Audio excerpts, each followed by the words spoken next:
अच्छा, आज हमारा सेंटेंस करेक्शन की तरफ हम जो जा रहे थे, तो उसमें हमारे पास जो सबसे इम्पोर्टेंट चीज़ है, ये तो हमारे पास कंडीशनल सेंटेंसेस बहुत इंपॉर्टेंट थे, वो हमने देख लिए।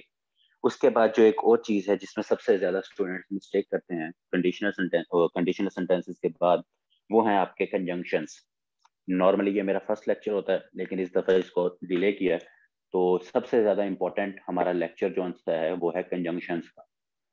अब कंजंक्शंस जो से है ना, अगर कंजंक्शंस को मैं एक चीज में बयान करूं कि कंजंक्शंस आपके क्या हैं, तो वो ये है कि कंजंक्शंस इज ऑल अबाउट क्या है आपका बैलेंस। कि आपके जो कंजंक्शंस हैं, conjunctions is all about your balance. इसमें कंजंक्शन ने हमेशा बैलेंस जो सा है ना वो मेंटेन रखना है। ये आपका ब्रिज भी कह सकते हैं कि ये एक ब्रिज का भी किरदार अदा करेगा, लेकिन बेसिक जो सा है आपका कंजंक्शंस, उन्होंने क्या करना है, उन्होंने आपका बैलेंस मेंटेन करना है एक सेंटेंस के अंदर। तो ये अभी तक हमने जितनी चीजें बेसिक पढ़ी, उनका आज सारा यूज आपको यहाँ नजर आएगा। आपको यहाँ क्लॉजेस का नाम भी मिलेगा, आपको यहाँ एडजेक्टिव्स का नाम भी मिलेंगे। यहाँ आज आपको क्या कहते हैं, ये अल्लाह भला करे, नाउन हो गए आपके, और उसके बाद एडवर्ब्स हो गए, फ्रेजेस हो गए, ये सारे जोन से हैं, ये सारी चीजें जोन सी हैं, ये आज आपको मिलेंगी। अब इनमें मसला क्या आता है? अब इनमें मसला ये आता है कि एग्जामिनर क्या करता है। अब मैंने आपको क्या बताया, conjunction is all about balance. तो एग्जामिनर साहब क्या करते हैं, क्योंकि वो तो उस्ताद है, तो वो ये करते हैं कि वो बैलेंस को खराब कर देते हैं। अब बैलेंस बिगड़ जाए तो क्या होता है, बैलेंस बिगड़ जाए तो उधम मचेगा, तूफान आएगा। तो यही मसला होता है कि जब बैलेंस को वो खराब करता है और स्टूडेंट्स उस बैलेंस को ठीक नहीं कर पाते, तो उनका नंबर जो सा है वो गलत हो जाते हैं। तो हमने यही देखना है, कंजंक्शंस को पहले हमने समझना है, फिर उसके बाद इसकी टाइप्स को देखना है, फिर इसके रिलेटेड एग्जामिनर जो हमारे साथ जो ट्रिक्स करता है, हमने उनको देखना है। तो इस तरह से कंजंक्शंस को हमने ओवरऑल जो सा है वो देखना है। अब मैंने पहले ही बात बताई कि conjunction is all about balance. तो ये बैलेंस है क्या? तो अभी सिर्फ आप जस्ट, मैं आपको वैसे एक बात बता रहा हूँ। मैं ये कहता हूँ आपको कि कंजंक्शन है, मैं कहता हूँ एंड हमारा कंजंक्शन है, एंड हमारा एक कंजंक्शन है। ठीक, एंड क्या है? अब जैसे मैंने आपको बताया है, पहले तो हम यहाँ एंड के हवाले से आपको ये मैं बताऊं कि कंजंक्शन आपका बेसिकली करता क्या क्या चीजें। आपका कंजंक्शन जो सा है वो क्या क्या चीजें करता है। पहली बात तो कंजंक्शन आपका कनेक्ट करता है, कनेक्टर है ये। एंड को हम बाद में देखते हैं। कनेक्ट करता है, ये कनेक्ट क्या कर सकता है? ये आपके दो सब्जेक्ट्स को कनेक्ट करता है। ये आपके दो ऑब्जेक्ट्स को, मतलब नाउन्स को ये कनेक्ट करता है। उसके बाद ये आपके दो एडजेक्टिव्स को, आपकी सिर्फ जो होती है एडजेक्टिव्स को कनेक्ट कर सकता है। टू एडवर्ब्स को ये जोन से है कनेक्ट कर सकता है। उसके बाद टू फ्रेजेस को कनेक्ट कर सकता है ये। टू क्लॉजेस को ये कनेक्ट कर सकता है। अच्छा अच्छा, ये तो चीजें हो गई जिनको ये कनेक्ट करेगा। कनेक्ट करेगा तो फिर उसके बाद क्या होगा? उसके बाद आपने इसमें देखना है बैलेंस को। अब मैंने बैलेंस की जो बात की, मैंने ऊपर एंड लिखा, मैंने कहा Ali and I play cricket. अब मैं इसमें देखूं अगर एक चीज को, तो मेरे पास एंड, मैंने क्या कहा, मैंने पहले बता दिया था कि एंड मेरे पास कंजंक्शन है। तो मैं बैलेंस की बात जो कर रहा हूं कि यहां अगर आप देखें सब्जेक्ट है, यहां हम देखें तो हमारे पास सब्जेक्ट है। हमारे पास क्या है? सब्जेक्ट। हमारे पास यहाँ क्या है? सब्जेक्ट आया। अगर मैं यही कहूं, अगर मैं इसी सेंटेंस को इसी तरह कहूं, मैं कहूं कि Ali likes Jiya and me. तो अब अगर आप देखेंगे, तो अब अगर यहाँ आप देखेंगे, तो यहाँ आपके पास जिया एज अ ऑब्जेक्ट आया है, और एंड ने जो कनेक्ट किया है, तो हम उसके बाद क्या लगाएंगे? मी। यहाँ हमने उसका ऑब्जेक्टिव केस यूज किया। यहाँ हमने क्या, यहाँ हम मी लगाएंगे, और ये भी आपकी प्रोनाउन की मिस्टेक है, वहां भी आपको समझ आएगी। तो यहाँ इस वजह से आपका ऊपर अली और आई आया, और नीचे आपका जिया के बाद मी आया। क्यों? क्योंकि जिया यहाँ क्या है? ऑब्जेक्ट। वो जो लाइक है, वो जब हमने ऑब्जेक्ट को देखा था, आपको पता होगा कि उसमें क्या है, वो अपना एक्शन आगे ट्रांसफर कर रहा है।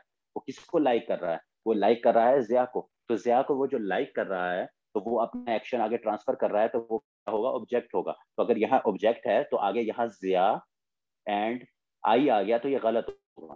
ये हम बाद में भी देखेंगे, लेकिन अभी सिर्फ आपको समझाने के लिए कि हमेशा जब भी कंजंक्शन जिन दो चीजों को कनेक्ट करेंगे तो कभी ये नहीं हो सकता, कभी ये नहीं हो सकता कि यहाँ अगर मैं इसको अगर रिमूव कर दूं एक सेकेंड, कभी ये नहीं हो सकता आपका कि मैं कहूं कि Ali likes Jiya and I, ये गलत हो जाएगा। क्यों? यहाँ जो जिया है ये आपका ऑब्जेक्ट है, तो यहाँ जो आई है आपका, ये भी यहाँ फिर क्या है, इसका ऑब्जेक्टिव केस ही आएगा। और ये आपकी बहुत बड़ी मिस्टेक है, और ये आपकी प्रोनाउन मिस्टेक में भी आता है, और ये आपकी कंजंक्शंस की मिस्टेक में भी आता है। लेकिन अगर आपने कंजंक्शन को इस लिहाज से याद रख लिया कि कंजंक्शन आपका हमेशा बैलेंस है, और वो बैलेंस क्या है, बैलेंस मैंने बताया कि यहाँ अगर आपका सी कंजंक्शन है तो कंजंक्शन के एक साइड पे या ऑब्जेक्ट होगा, यहाँ भी ऑब्जेक्ट होगा, यहाँ आपका सब्जेक्ट होगा, फिर कंजंक्शन है, फिर सब्जेक्ट होगा। ये नहीं हो सकता, ये नहीं हो सकता कि आपका एक कंजंक्शन है बट, और यहाँ आप एडजेक्टिव लगाएं और यहाँ आप कौन सा है एडवर्ब लगाएं। कभी भी नहीं हो सकता, कभी भी नहीं हो सकता कि आपके पास कंजंक्शन के एक साइड पे क्लॉज हो या कंजंक्शन के दूसरे साइड पे फ्रेज हो।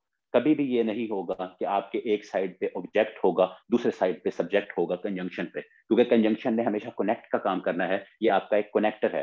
तो जब भी आपने कंजंक्शन को देखना है तो कंजंक्शन में आपने हमेशा, ये पहले जो हमने इतनी लंबी तमहीद बांधी है, अभी इसको कंजंक्शन के टॉपिक को स्टार्ट करना है, तो इसमें आपने सबसे पहले क्या देखना है, हमेशा बैलेंस की तरफ देखना है। और बैलेंस में आपने क्या देखना है कि ये हमेशा एक जैसी चीजों को ही कनेक्ट करेगा, या ये दो सब्जेक्ट्स को कनेक्ट कर रहा होगा, या जब भी कोई कंजंक्शन आएंगे उसके अगेन हम देखेंगे कि वो ऑब्जेक्ट हैं, सब्जेक्ट हैं, क्या चीजें हैं। इसकी अगर मैं एक आपको एग्जाम्पल बताऊं ताकि आप लोगों को समझ आए, अगर नहीं आएगी तो मैं फिर पूछता हूँ, अगर नहीं आई तो मैं दोबारा रिपीट करूंगा ये चीजें। मैं कहता हूँ मैं कहता हूँ कि हमारे पास Ali is smart and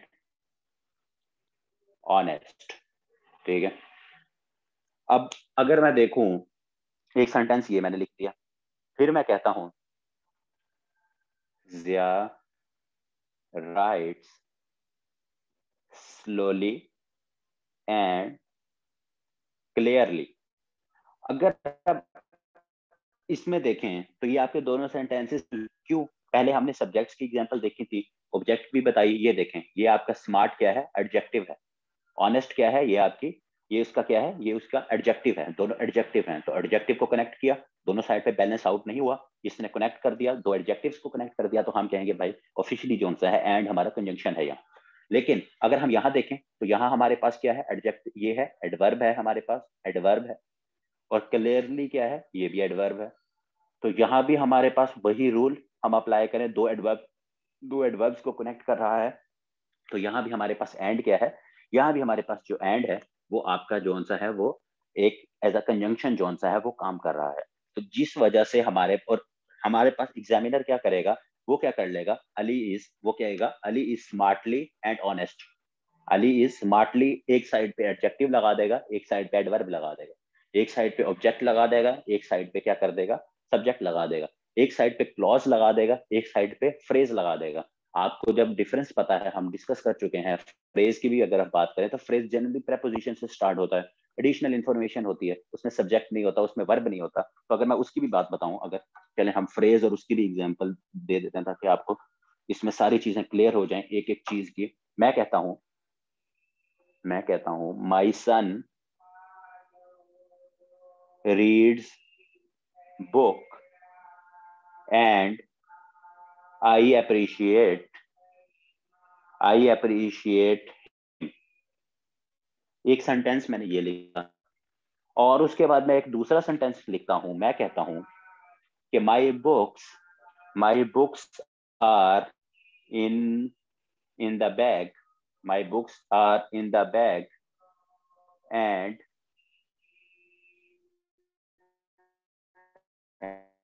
and on the table. अब मुझे अगर कोई ये बताए कि ये दोनों सेंटेंसेस जो से हैं ये सही है कि गलत है, पहले तो मुझे ये बताओ, ताकि मुझे ये भी तो पता लगे ना कि आप लोगों को चीजें समझ आई हैं अभी तक के नहीं है। ये दोनों सेंटेंसेस जो मैंने लिखे हैं, यहाँ हमारे पास एंड है, कंजंक्शन, ये भी कंजंक्शन है, यहाँ भी कंजंक्शन है। तो मुझे ये बात बताओ कि कंजंक्शन के तौर पे एंड यहाँ जो सा है वो बिल्कुल सही है कि गलत। गौर से देखो और मुझे जल्दी जल्दी जरा इसका आंसर दो।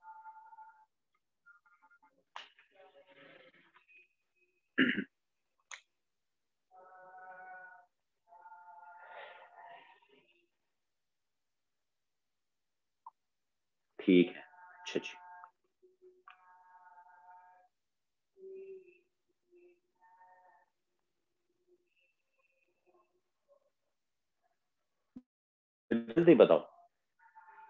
सेकंड वाला लोग कह रहे हैं ठीक है, और फर्स्ट वाले में डाउट है। अच्छा, बाकी बताओ। ठीक है। अच्छा जी, सेकंड वाला ठीक है, सेकंड वाला रॉन्ग। अच्छा, सेकंड वाला रॉन्ग। अब मैं एक चीज बताता हूँ आप लोगों से, आप लोगों को एक चीज कहता हूँ। तो फ्रेज को हम आज ज्वाइन कर रहा है, तो मैंने भी तो आप लोगों को जब अभी कनेक्टर्स का बताया है कि ये किन किन चीजों को कनेक्ट करेगा, तो अगर आप पीछे जाके देखें तो उसमें मैंने फ्रेज लिखवाया है कहीं के नहीं लिखवाया? जरा मुझे देख के बताओ कि मैंने फ्रेज लिखवाया है कि नहीं लिखवाया।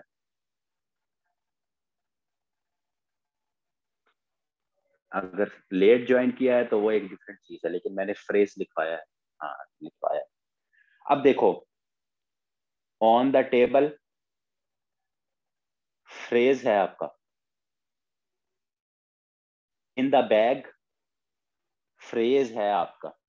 तो यहां अगर कोई आपको देखे तो आप क्या कहोगे कि एंड आपका यहाँ किन को कनेक्ट कर रहा है? टू फ्रेजेस को। टू फ्रेजेस, दो फ्रेजेस को कनेक्ट कर रहा है यहाँ आपका कंजंक्शन। तो जो हमने कंजंक्शंस की बात की, वहां आपका क्या है? वहां आपका जो कंजंक्शन, यहाँ अगर हम स्पेसिफिकली बात करें तो पहले हमने सब्जेक्ट, ऑब्जेक्ट, एडवर्ब सबको देख लिया, अब हम फ्रेजेस की बात कर रहे हैं। तो काफी सारे ने कहा कि सर फर्स्ट जो सा है वो रॉन्ग है या उसमें डाउट है। तो फर्स्ट की अगर हम बात करें तो माई सन क्या है? आपका सब्जेक्ट है। रीड्स क्या है? वर्ब है। आई क्या है आपका? सब्जेक्ट है। अप्रिशिएट क्या है आपका? है।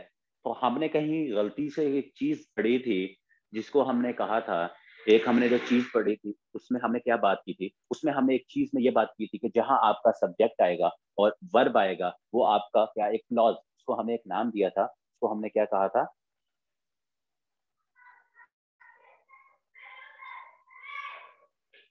उसको हमने क्या नाम दिया था? उसको हमने नाम दिया था क्लॉज का। तो अगर यहाँ गौर से देखें तो माई सन रीड्स बुक, ये आपकी एक क्लॉज नहीं है? आई अप्रिशिएट हिम, क्लॉज नहीं है आपकी? है क्लॉज। अगर ये क्लॉज है तो क्लॉज में कोई मसला भी नहीं है। हाँ, माई सन रीड्स बुक, मेरा बेटा जो सा है वो किताब पढ़ता है। एंड आई, या मैं कहता हूं एंड ऑन द टेबल, कि वो किताब पढ़ता है, और एंड ऑन द टेबल मैं कह देता, तो फिर आप कहते हैं कि नहीं, ऑन द टेबल कहीं हमने पढ़ा था कि जो जनरली प्रेपोजिशन से स्टार्ट हो रहे होते हैं वो तो आपके फ्रेजेस होते हैं। हाँ, फिर गलत हो जाता। एक आपके एक फ्रेज को, जैसे हमने पहले देखा, स्मार्टली को और ऑनेस्ट को अगर आप कनेक्ट करोगे तो आप क्या कर रहे हो? आप एक एडजेक्टिव को एक एडवर्ब के साथ जोड़ रहे हो। दोनों डिफरेंट चीजें हैं। एक आपके क्या है, नाउन प्रोनाउन की खसूसियत बताएगा, एक आपको वर्ब के रिलेटेड जो सा है एडिशनल इंफॉर्मेशन देगा, उसका हेल्पर के तौर पे काम करेगा। तो इसी तरह ही एक आपके पास क्लॉज है, एक आपके पास क्या है, फ्रेज है। तो क्लॉज और फ्रेज के ऊपर जो हमने अपने बेसिक 1 और बेसिक 2 लेक्चर के अंदर इतना वो चीजों को देखा था, वो इसीलिए देखा था कि कंजंक्शंस के अंदर सबसे ज्यादा मसला क्लॉजेज और फ्रेजेस का आता है। एक जगह पे क्लॉज होती है, एक जगह पे फ्रेज होता है, और जो एग्जामिनर है वो अपना ट्रिक जो सा है वो यूज कर लेता है, और वो क्या करता है, और इसी में ही मिस्टेक कर की जाती है। आप में से काफी सारों को पता होगा, अभी जो मैं कंजंक्शंस लिखवाऊंगा आप कहोगे सर ये तो इसका एक ही ट्रिक है और ये सारी चीजें सेम है इसकी, लेकिन उनको यूज करने में उनका कंसेप्ट जहन में आपने रखना है कि ये क्या है। आपने कंजंक्शन में, जब भी आपके सामने कंजंक्शन आएगा, आपने सबसे पहले बैलेंस देखना है। कंजंक्शन कोई भी जब भी, अभी हम इतनी जगह पे यूज करेंगे तो आपने हमेशा उसका बैलेंस देखना है। कंजंक्शन से पहले देखना है क्या यूज हो रहा है, फ्रेज तो नहीं यूज कर रहा, क्लॉज तो नहीं यूज कर रहा, एडजेक्टिव तो नहीं यूज कर रहा, एडवर्ब तो नहीं यूज कर रहा, कोई नाउन तो नहीं यूज कर रहा। अगर कर लिया उसने गलती से नाउन यूज, तो आप देखेंगे उससे आगे भी नाउन ही होना चाहिए। वर्ब ही, ऑब्जेक्ट यूज किया है तो ऑब्जेक्ट ही होना चाहिए, एडजेक्टिव यूज किया है तो एडजेक्टिव ही होना चाहिए। ठीक है। तो ये जोन सा है, जो थोड़ी सी हमने चीजों को, इसका पहले कंजंक्शन को हमने समझा है। ये हम तक मुझे बताओ, किसी को कोई मसला हो या किसी को कोई चीज समझ ना आई हो तो मैं रिपीट करता हूँ, मुझे बताओ, किसी को कोई मसला हो? सबको क्लियर है?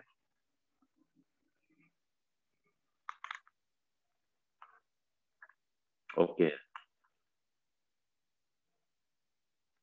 ठीक है, जो नहीं बता रहे हैं जिनका वो, तो मैं यही सपोज करके चलता हूँ कि उनको समझ आ जाती है चीज़ें। ठीक है, मैं फिर यही सपोज करता हूँ कि उन लोगों को क्या है, समझ आ जाती है।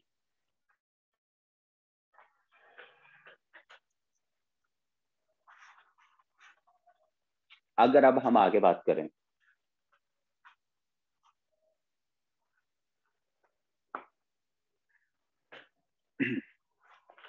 हमारे पास अब कंजंक्शंस की, तो बेसिकली, या मैं जिसे कहूं कि असल में या ओरिजिनली आपके कंजंक्शंस की तीन टाइप्स हैं। कंजंक्शंस की आपकी कंजंक्शंस की आपकी कितनी टाइप्स हैं अगर हम देखें, तो कंजंक्शंस की आपकी तीन टाइप्स हैं, और उन तीन टाइप्स को हम देखेंगे। उन तीन टाइप्स को हम देखेंगे, जिनमें से दो टाइप्स आप लोग याद करोगे और तीसरी टाइप आपको ऑटोमेटिकली याद हो जाएगी। तो ये तो जिसे वो है कि buy two get one free वो हिसाब होगा, आपको याद दो करनी है, आपने कंसेप्ट समझ लिया है, और आपके जो से बाकी कंजंक्शन की चीजें बिल्कुल ठीक हो जाए।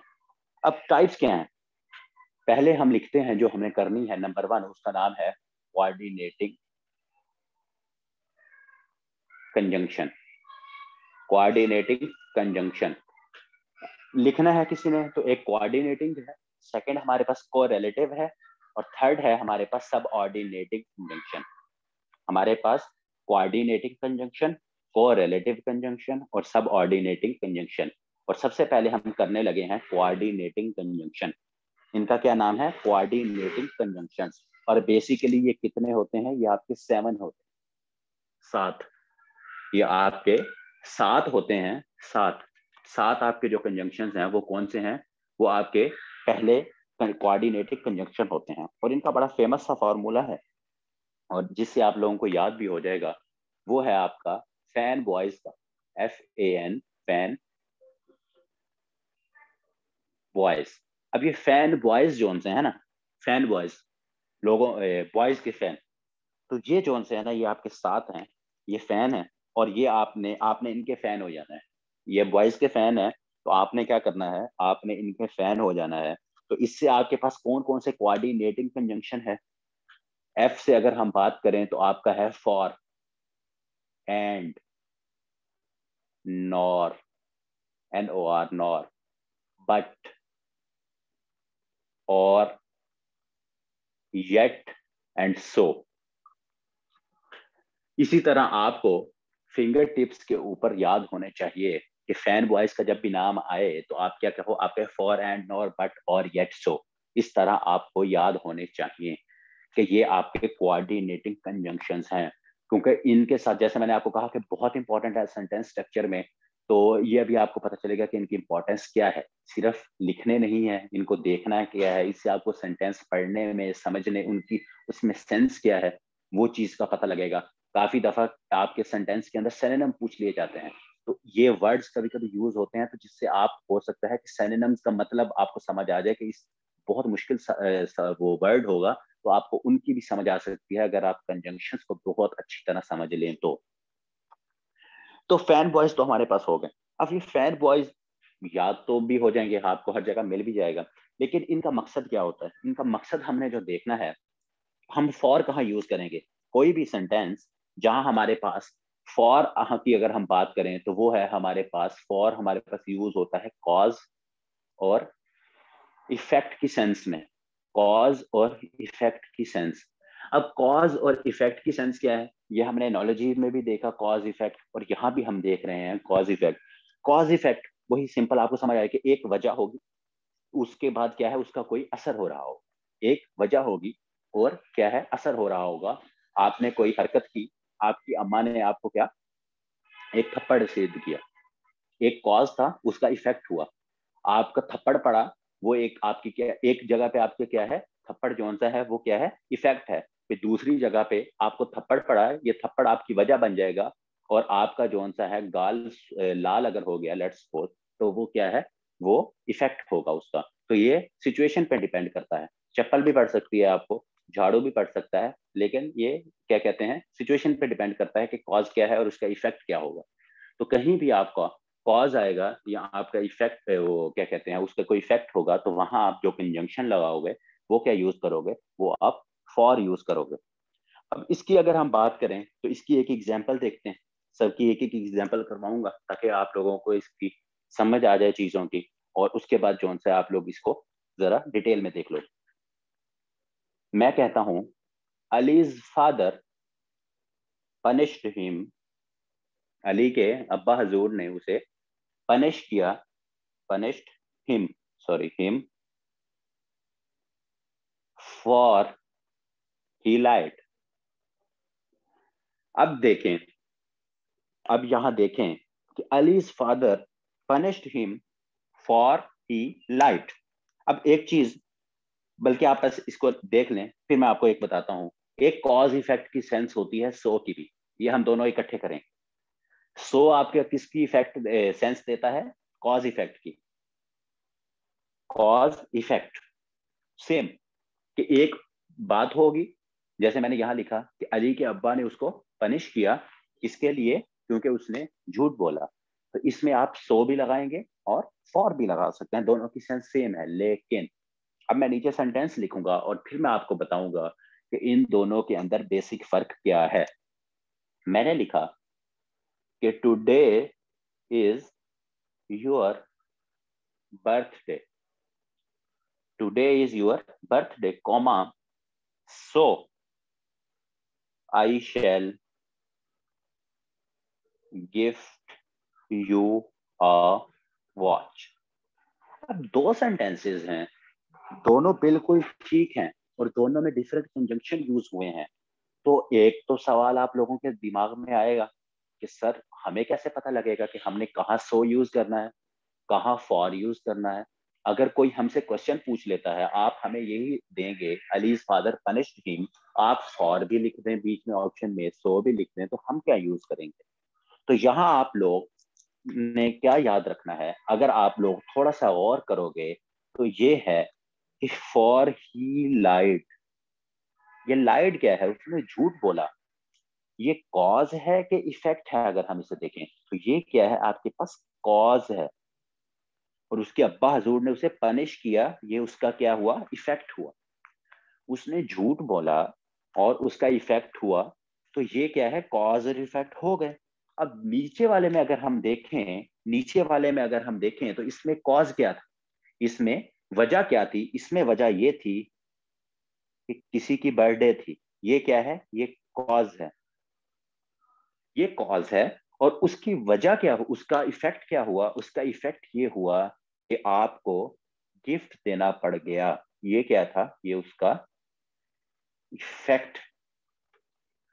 अब इन दोनों को हमने देखा, हमने ढूंढ तो लिया कॉज कहाँ है और इफेक्ट कहाँ है, ये तो हमें पता लग गया, ये तो सिंपल जनरल उसकी सेंस है, आपको समझ आ गई। लेकिन इसमें आपने क्या देखा, अब आपने फॉर और सो को कैसे देखना है। अब आप खुद अगर देखें तो हमारे पास इस सेंटेंस में क्या है, इस सेंटेंस में हमारे पास क्या है, फॉर। जब हमारे पास, जब हमारे पास कॉज जोन सा है, जब हमारे पास क्या, जब हमारे पास कॉज जोन सा है वो बाद में आएगा, और इफेक्ट जोन सा है उसका पहले होगा, तो तब हम फॉर यूज करेंगे। और दूसरी सेंस में जब हमारे पास कॉज पहले आएगा और इसका इफेक्ट बाद में हो रहा होगा, कंजंक्शन के बाद में बात कर रहा हूं, या सेंटेंस के एंड में हो रहा होगा, तो तब आप क्या लगाओगे, तब आप सो लगाओगे, तब आप क्या करोगे, सो लगाओगे। तो ये इनका थोड़ा सा माइन्यूट सा डिफरेंस है दोनों का, जिसमें कभी कभी कंफ्यूजन हो जाती है। तो अगर आपने ये याद रखना है कि फॉर आपका कब लगेगा, जब भी इफेक्ट, अब उसके अब्बा ने उसको पनिश किया, ये क्या था, इफेक्ट था उसका। तो आप यहाँ देखोगे कि यहाँ इफेक्ट जो सा है, जो उसका जो वजह थी, उसका जो इफेक्ट है वो पहले आ रहा है। तो यहाँ क्या है, या आप for as a conjunction use करोगे, एज अ कोऑर्डिनेटिंग कंजंक्शन। और जब भी आप देखोगे कि आपके पास इफेक्ट जोन सा है वो बाद में आ रहा है और वजह जोन सी है, अब जो कॉज है वो पहले आ रहा है, तो तब आप क्या यूज करोगे, वहां so as a conjunction use करोगे, कोऑर्डिनेटिंग, ना कि आप फॉर को यूज करोगे। तो ये तो हमारे पास हो गया, कॉज और इफेक्ट के दो हमारे पास कंजंक्शंस थे, और ये दोनों किस सेंस में यूज होते हैं ये हमने इनको देख लिया। उसकी अगर हम बात करें, उसके बाद हमारे पास एक बहुत जबरदस्त जोन सा है, वो दो कंजंक्शन है। वो जो दो कंजंक्शन है, ये मैं यहाँ से रिमूव कर रहा हूँ, ये ऊपर लिखे रहेंगे हमारे पास बाकी कंजंक्शन। तो उसमें हमारे पास है एंड, बहुत सिंपल है, एंड और ये दोनों की अगर हम बात करें, सबसे पहले हम देखते हैं एंड। एंड हमारे किस सेंस में यूज होता है? इसकी सेंस होती है फर्दरेंस की, फर्दरेंस। अब ये फर्दरेंस का क्या मतलब है? फर्दरेंस का मतलब है कि मैं एक बात कर रहा हूँ और मैं उसको आगे बढ़ाता हूँ। मैं कोई भी बात करता हूँ, जैसे हमने पहले अभी एग्जांपल देखी थी कि आई बुक्स, वही लिख देते हैं यहाँ कि I love books and my mother appreciates me. I love cooking and my mother appreciates me. आप कोई भी बात कर रहे हैं, आपने उसको आगे और बयान करना है। मैं स्कूल जाता हूँ और वहां खाना खाता हूँ, ठीक है? मैं स्कूल जाता हूँ और वहां खाना खाता हूँ, और मैं बाहर जाता हूँ और वहां क्या कहते हैं, साइकिलिंग करता हूँ। मतलब कोई भी बात है, आप उसको एंड का क्या मतलब है? और उर्दू में। तो जहां कोई चीज में आपने फर्दरनेस, कोई चीज और ऐड करनी है, वहां आप क्या यूज करेंगे? वहां आप एंड एज अ कंजंक्शन जो सा है, एंड एज अ कंजंक्शन जो सा है वो आप यूज करेंगे। तो ये तो एंड का यूज बहुत सिंपल है। तो बस आपने इसमें ये फंक्शन इसका याद रखना है कि एंड आपका क्या है? Coordinating conjunction. जब आप फैन बॉयज को आहिस्ता आहिस्ता देखोगे तो आपको ये भी इसमें समझ आ जाएगी। अच्छा, फिर हमारे पास और का क्या मकसद है? और याद रखना, ये सिंपल, अकेले और की अभी बात कर रहे हैं। और आपका यूज होता है हमेशा सेंस ऑफ चॉइस। इसमें क्या है? आपकी sense of choice, sense of choice. Sense of क्या है? दोबारा रिपीट कर रहा हूं, सेंस ऑफ चॉइस। अब सेंस ऑफ चॉइस क्या है आपके पास, अगर हम इसमें बात करें? अब सेंस ऑफ चॉइस का मसला ये है कि आपके पास, अगर मैं यहां बात करूं, मैं ये मेरे पास तीन अभी मार्कर हैं, तो मैं कहूं कि आपको चूज करना पड़ेगा या ब्लू या आपको रेड। तो मैं क्या करूंगा? You have to choose either red or blue, either red or either blue, ठीक है? और मैं आइदर और की बात हूँ, बल्कि आइदर बीच में छोड़ दो, रेड और ब्लू, आइदर को छोड़ देते हैं। मैं क्या कहता हूँ कि आपने या रेड चूज करना है या ब्लू। तो मैं क्या कहूंगा कि आप या तो ब्लू और रेड। तो जिसमें आपके पास सेंस ऑफ चॉइस आएगी, वहां आप क्या यूज करोगे? और एज अ कंजंक्शन यूज करोगे। इसकी कहीं भी आप और को देखोगे तो आपके जहन में कौन सी सेंस आएगी कि यहाँ कोई चॉइस की बात हो रही है। तो इसकी अगर मैं बात करूं, इसकी हमारे पास एग्जांपल मैं कहूं, तो हमारे पास मैं दूं अगर कोई, कि यू शुड ओबे। कोई बड़ा सा खड़ूस सा टीचर होगा तो उसने क्या कहा कि यू शुड ओबे, कॉमा, और your boss will fire you, ठीक है? तो अब आपके पास क्या है यहाँ सेंस? जब भी आपने और देखा तो यहाँ क्या है? आपके पास सेंस ऑफ चॉइस होगी। आपके पास सेंस ऑफ चॉइस होगी। क्या सेंस ऑफ चॉइस है यहाँ? यहाँ सेंस ऑफ चॉइस क्या है? यहाँ तो आप क्या है? ओबे करो। वो जो भी कह रहा है, गलत कह रहा है, सही कह रहा है, आप ओबे करो अपने बॉस को, वरना उसकी फिर दूसरी चॉइस क्या है? वरना फिर छुट्टी करो और घर जाओ, ठीक है? यहाँ आपके पास क्या है? सेंस ऑफ चॉइस है। जब भी आपके पास चॉइस सेंस, चॉइस की सेंस आएगी, तो तब आपके पास कौन सा कंजंक्शन यूज होता है? तब आपके पास सबऑर्डिनेटिंग कंजंक्शन और यूज होता है। अभी तक हमने चार कंजंक्शंस देख लिए। फॉर और सो को हमने क्या देखा? उसमें हमने कॉज और इफेक्ट की सेंस देखी। एक में कोई कॉज हो रहा होगा, दूसरा उसका इफेक्ट होगा। एंड फर्दरेंस की सेंस देखना बहुत सिंपल है। उसके बाद हमने और को देखा कि और आपके पास कौन सी सेंस देता है, और आपके पास जो सेंस देता है वो sense of choice, sense of choice होती है। अब हम यहाँ देखते हैं, हमारे पास और के बाद एक और कंजंक्शन है कोऑर्डिनेटिंग, उसका है नॉर।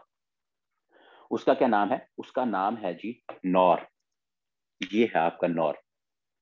नॉर आपका किसकी सेंस देता है? ये आपकी सेंस देता है कंफर्मेशन की। अब कंफर्मेशन की सेंस क्या है? ये सबसे कम पूछे जाने वाला आपका कंजंक्शन है। क्यों? इसकी वजह यह है कि ये हमेशा जो सा है ना, ये हमेशा आपका दो सेंटेंसेस के अंदर आता है। ये हमेशा जो सा है आपका दो सेंटेंस के अंदर आ रहा। अब कंफर्मेशन कैसे है, पहले ये देखें इसको।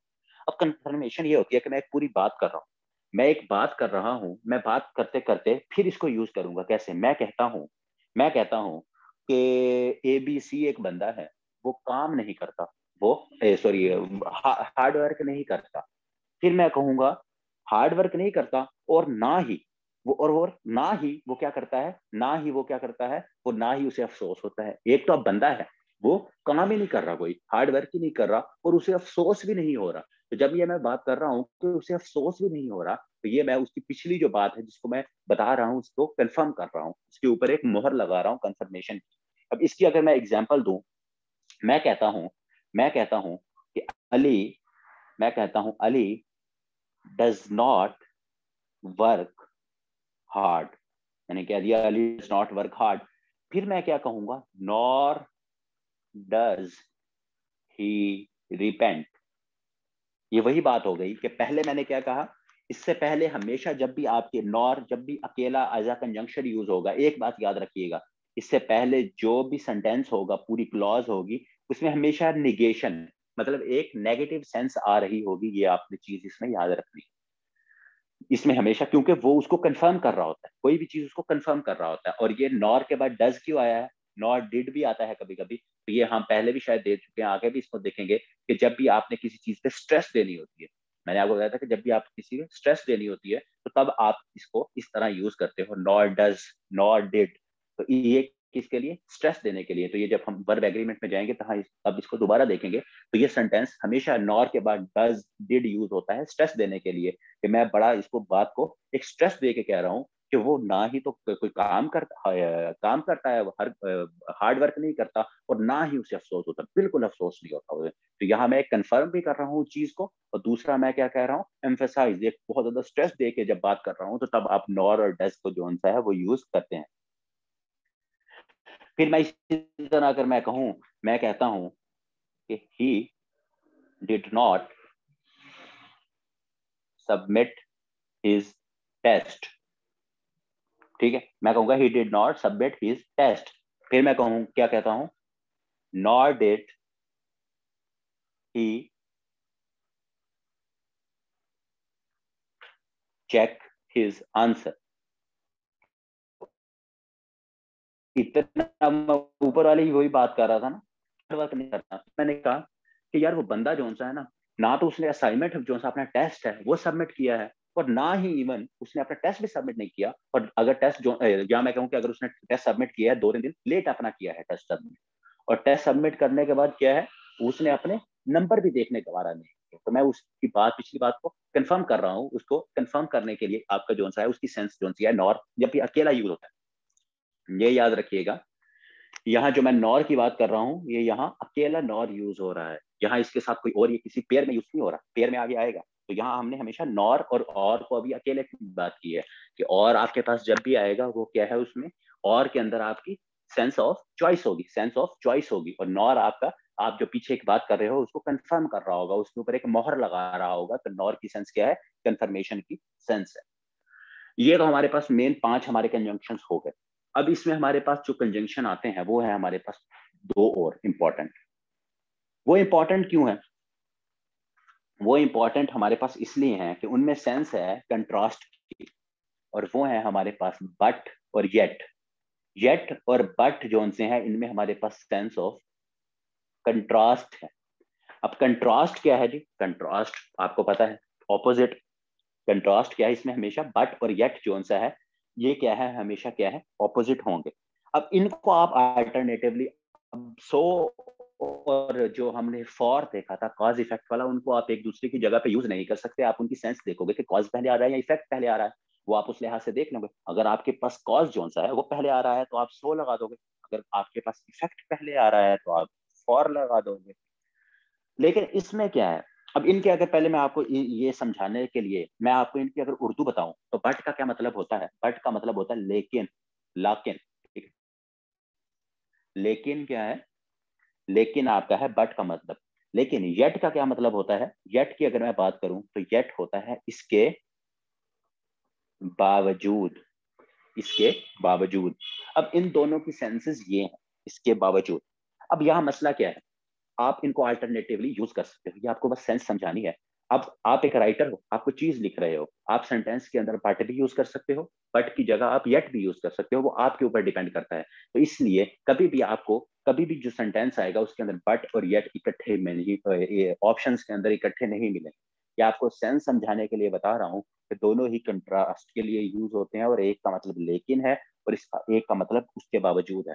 अब इसकी एग्जाम्पल से अगर आपने समझना हो तो मैं आपको कहता हूँ, मैं आपको ये कहता हूँ, इसकी अगर मैं आपको एग्जाम्पल वो बताऊं,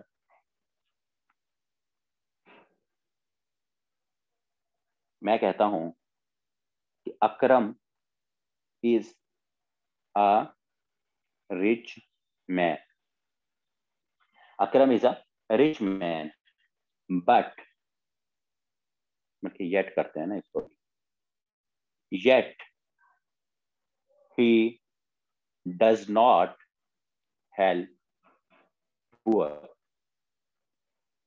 ठीक है, अब क्या है, अब आप अगर यहाँ थे, मैंने क्या कहा, अकरम एक अमीर आदमी है, उसके बावजूद वो गरीबों की मदद नहीं करता। अब मैं राइटर हूं ना, मैं राइटर हूं, मैं फिर लिखता हूं Akram is a rich man, Akram is a rich man comma but, लेकिन क्या है, he does not help poor. अब मैंने ये भी लिखा। अब मैं राइटर हूं, मैं लिख रहा हूं, मैंने क्या लिखना है, मैंने ये सेंटेंस लिखा, मैंने एक बंदे को देखा, मैंने उसे कहा, मैंने कहा कि यार अकरम जो है ना, वो एक अमीर आदमी है लेकिन ना वो गरीबों की मदद नहीं करता।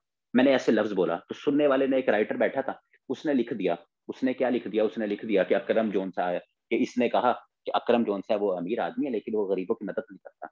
मैंने बोला, मैंने ऐसे बोला, मैंने कहा अकरम जोन सा यार गरीब आदमी है लेकिन उसके बावजूद, लेकिन तो नहीं आएगा, उसके बावजूद वो गरीब की मदद नहीं करता। तो अब ये मतलब ये क्या क्या है, इसका मतलब ये है कि ग्रामेटिकली दोनों आपके सेंटेंसेस बिल्कुल ठीक है। अब सेंस इसकी डिफरेंट कैसे है वो मैंने आपको उर्दू इनकी बता दी, कि वहां मसला ये है कि ग्रामेटिकली आपसे कभी भी इसका नहीं पूछा जाएगा, क्यों, ये राइटर की मर्जी है कि राइटर ने किस तरह लिखा है। अगर कहीं येट लिखा है, कहीं बट लिखा है, तो आप उसका मतलब इस तरह से ट्रांसलेट उसको इस तरह से करोगे, लेकिन कभी ग्रामेटिकली जो सा है वो गलत नहीं होगा। तो इसीलिए इसके रिलेटेड ये चीज नहीं पूछी जाती कि बट और येट में से आप कौन सी ऑप्शन लगाओगे। बट हो येट हो, दोनों आपकी ग्रामेटिकली जो सा है वो बिल्कुल ठीक है।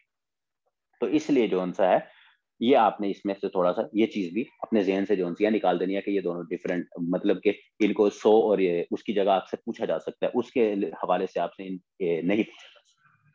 तो यहाँ तक मुझे बताओ, ये जो हम 7 कोऑर्डिनेटिंग कंजंक्शन पढ़े हैं, यहाँ तक किसी का कोई मसला हो, कोई चीज समझ ना आई हो तो मुझे बताओ यार।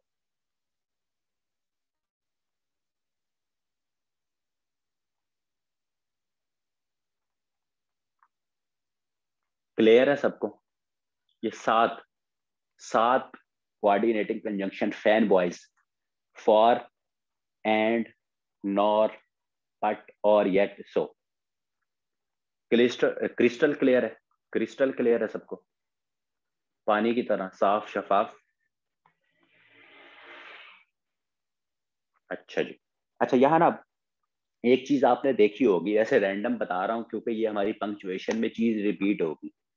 यहाँ आपने देखा होगा, बल्कि रुको मैं यहाँ लिखवाता हूँ आपको नोट। हमारे सर थे क्या, उनकी लंबी उम्र थे हैं, तो वो हमें जो उनसा है नोट लिखवाते थे। तो ये एक बड़ी अच्छी चीज है, नोट आप लिखें कोऑर्डिनेटिंग। तो नोट में आपने एक चीज तो देखी होगी, ये मैं सिर्फ बोल रहा हूँ, आपने लिखनी है, कि जब भी आपके कोऑर्डिनेटिव कंजंक्शन आ रहे थे, मैंने लिखा कि Akram is rich, Akram is very rich comma but he does not help poor. तो हमेशा क्या होता है, जब भी आपका कोऑर्डिनेटिंग कंजंक्शन, आपका क्या कोऑर्डिनेटिंग कंजंक्शन जो सा है वो सेपरेट करे टू क्लॉजेस को, क्लॉजेस की बात कर रहा हूँ, टू क्लॉजेस को, तो फिर आपका क्या है, कॉमा आता है उनसे पहले। तो ये आपका एक पंक्चुएशन का सवाल है, लेकिन आप वैसे ही अभी, क्योंकि आप बार बार देख रहे होगे कि यार सर जब बोल भी रहे हैं तो कोमा बोल रहे हैं, तो आपको ऐसे जनरल एक आइडिया दे दूं, तो हम इनको पंक्चुएशन में ये सारी चीजें क्लियर भी करेंगे। तो आपके जहन में एक चीज होनी चाहिए कि जब भी आपके एक कोऑर्डिनेटिव कंजंक्शन दो क्लॉजेस को कनेक्ट करेंगे, दो क्लॉजेस की बात कर रहा हूँ, अली एंड अकरम की बात नहीं कर रहा, क्लियर एंड ऑनर क्या कहते हैं, क्लियरली और स्लोली की बात नहीं कर रहा, ऑनेस्ट और स्मार्ट की बात नहीं कर रहा, दो क्लॉजेस की बात कर रहा हूँ, दो फेसेस की बात नहीं कर रहा। तो दो क्लॉजेस को कनेक्ट करेंगे तो तब उनसे पहले हमेशा क्या है, कॉमा आता है। तो ये तो हो गया हमारे पंक्चुएशन का सवाल, जो इसमें हमने नोट में देख लिया। दूसरा हमारे पास क्या है, दूसरा हमारे पास,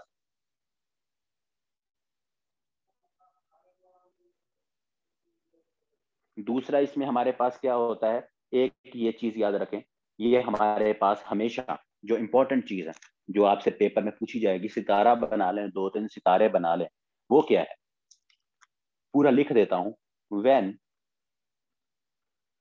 फैन बॉयज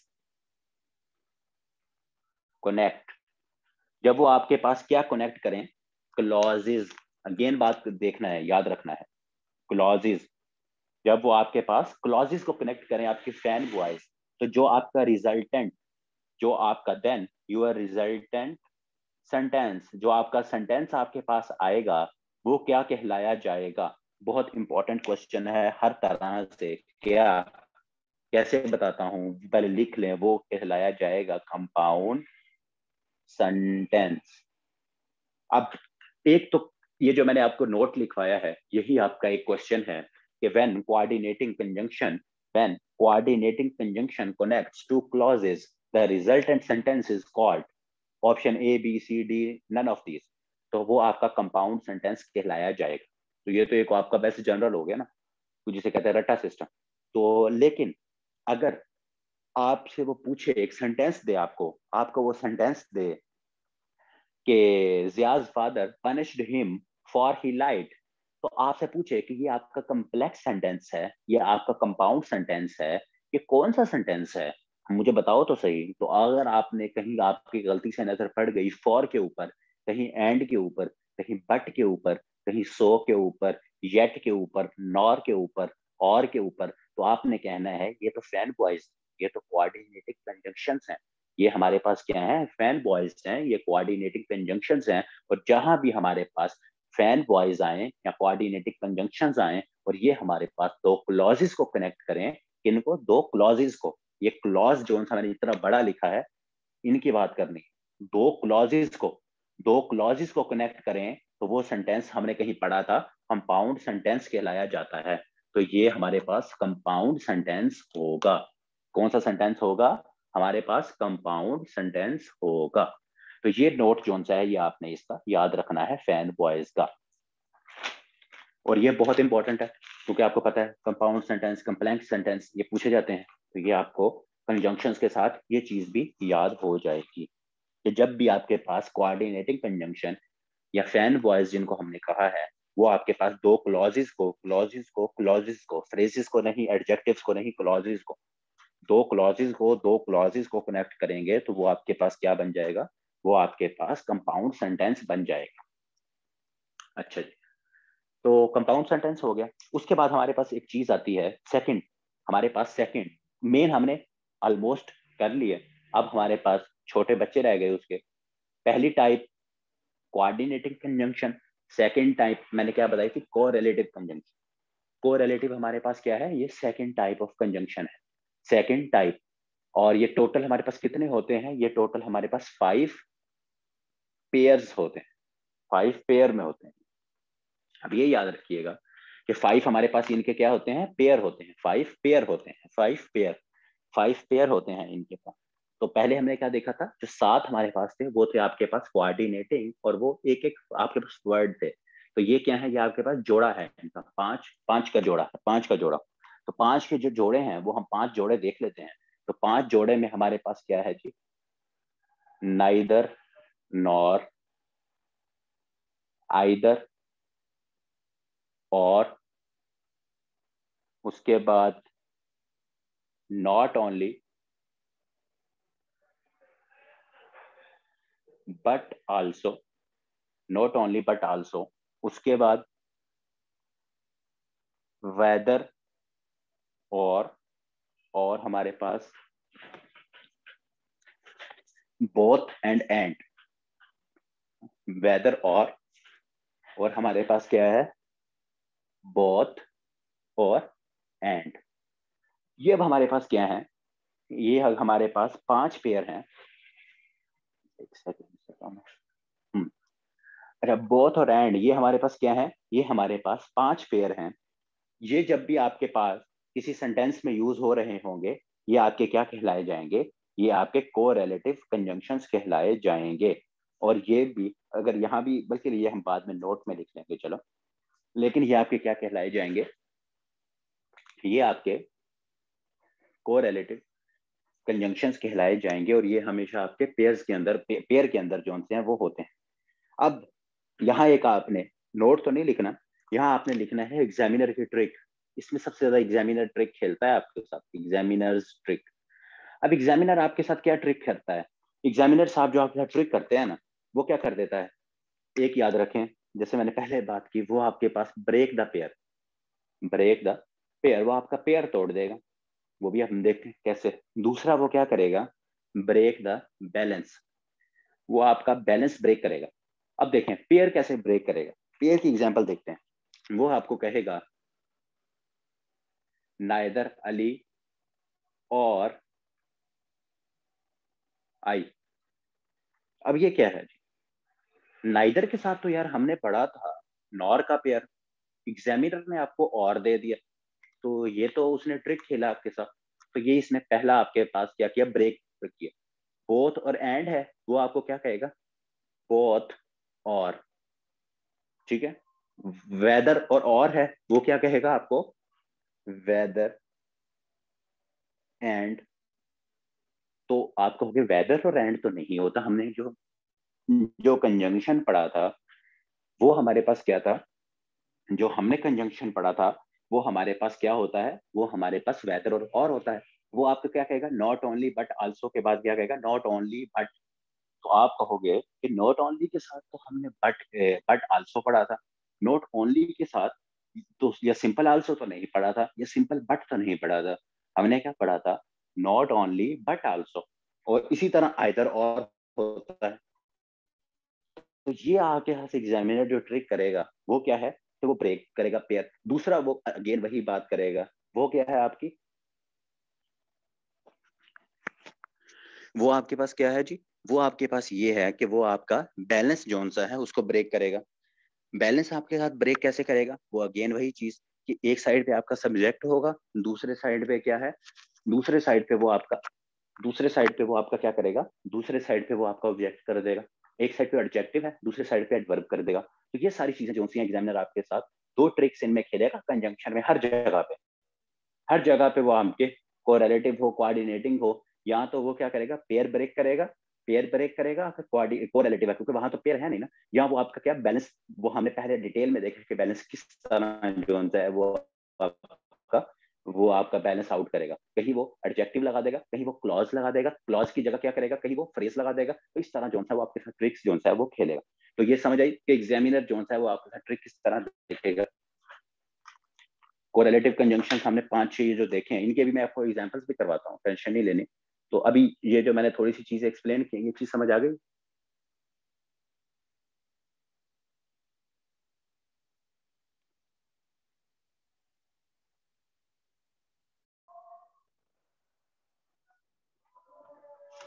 अच्छा अब हम ना इनको देख लेते हैं थोड़ा सा, हमने ये तो देख लिए हमारे पास, ठीक है। इनकी हमने सेंसेस नहीं याद करनी ना हमें जरूरत है, हमने इसमें एग्जामिनर के ट्रिक्स देखने हैं।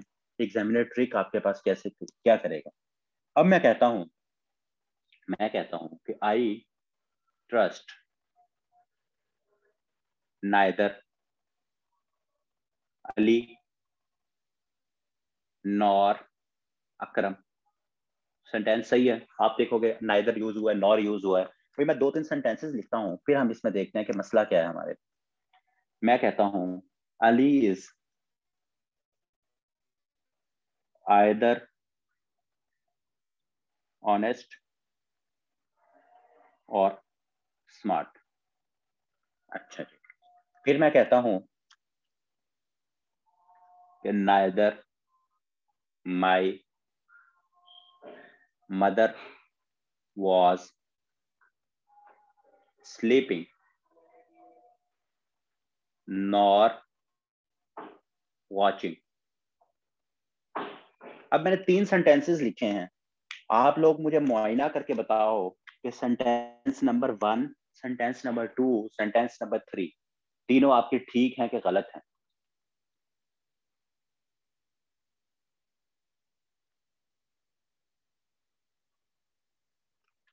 आपके जो 3 सेंटेंसेस हैं तीनों, मुझे गौर से देखो, I trust neither Ali nor Akram, ठीक है कि गलत है। Ali is either honest or smart, ठीक है कि गलत है। और I neither my mother was sleeping nor watching, तीनों मुझे बताएं कि ठीक है कि गलत है। ठीक है।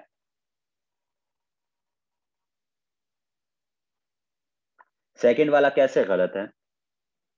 सेकंड वाले की अगर कोई गलती है, अगर किसी को लग रहा है कि कोई भी सेंटेंस गलत है, तो मुझे वो पॉइंट आउट करके बताएं। सेकंड वाला गलत कैसे है? आइदर कोरिलेटिव है, कंजंक्शन, और आइदर के बाद हमारे पास क्या यूज हो रहा है? Honest, adjective. आइदर के बाद हमारे पास क्या यूज हो रहा है? एडजेक्टिव। तो इसमें कोई गलती है?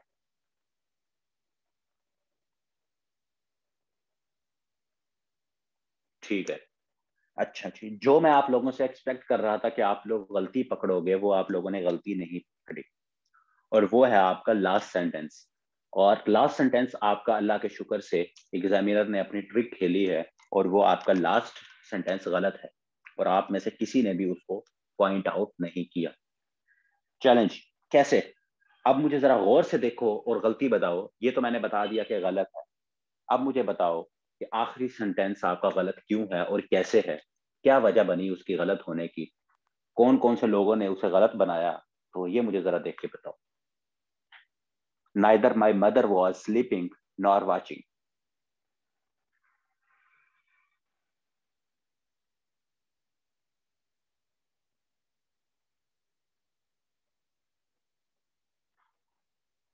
बैलेंस आउट है। तो पहले क्यों नहीं देखा कि बैलेंस आउट है? मुझे ये बताओ कि पहले क्यों नहीं देखा कि बैलेंस आउट है? अल्लाह के बंदों और बंदियों, नॉर के बाद वाचिंग आ रहा है, सिंपल। उससे पहले नाइदर के बाद क्या आ रहा है? माई मदर वॉज स्लीपिंग। एक पूरी क्लॉज आ रही है। ये वॉचिंग अकेली क्लॉज है? मुझे कुछ बताओ कि ये तो नाइदर के बाद एक पूरी क्लॉज आ रही है, नॉर के बाद कोई क्लॉज नजर आ रही है आप लोगों को? अब मैं आप लोगों को सेंटेंस लिख के बताता हूं। अब मुझे बताओ सही है कि गलत है?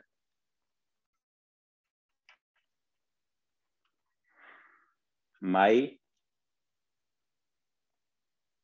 मदर वॉज नाइदर स्लीपिंग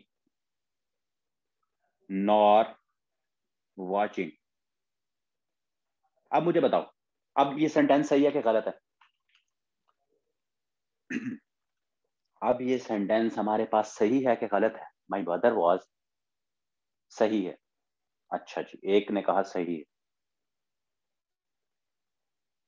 दो ट्रिक्स हमेशा जहन में रखना है, बैलेंस आउट ना होने पाए, पेयर ना टूटने पाए। नंबर वन देखो, पेयर ठीक है। दो रूल्स, दो रूल्स, दो रूल्स जहन में रखो। पेयर, पेयर देखो, नाइदर नॉर ओके है। दूसरा, बैलेंस देखो, बैलेंस आउट हो रहा है कि नहीं हो रहा। तो दो, आप बताओ मुझे, अब सब बताओ और से कि ये सही है कि गलत। डर डर क्यों रहे हो? मैंने कौन सा ऑनलाइन निकाल के खा जाना है आप लोगों को? मुझे बताओ।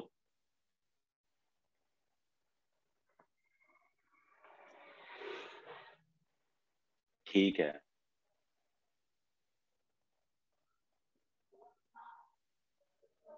जी, ठीक है। क्यों ठीक है सर? खुद देखो ना, नाइदर के बाद आपके पास क्या आ रहा है? स्लीपिंग आ रहा है। आपके पास क्या स्लीपिंग आ रहा है? नॉर के बाद क्या आ रहा है? वॉचिंग आ रहा है। तो दोनों आपके पास क्या है? दोनों आपके पास, अगर हम इनको देखें, तो आपके पास ये क्या है? आपके पास ये आपके वर्ब है। ठीक है। आप इनको वर्ब जोन से हैं, आपके क्या है? ये आपके वर्ब है। तो ये दोनों आपके क्या है? बिल्कुल ठीक आ रहे हैं। टेंशन क्या है?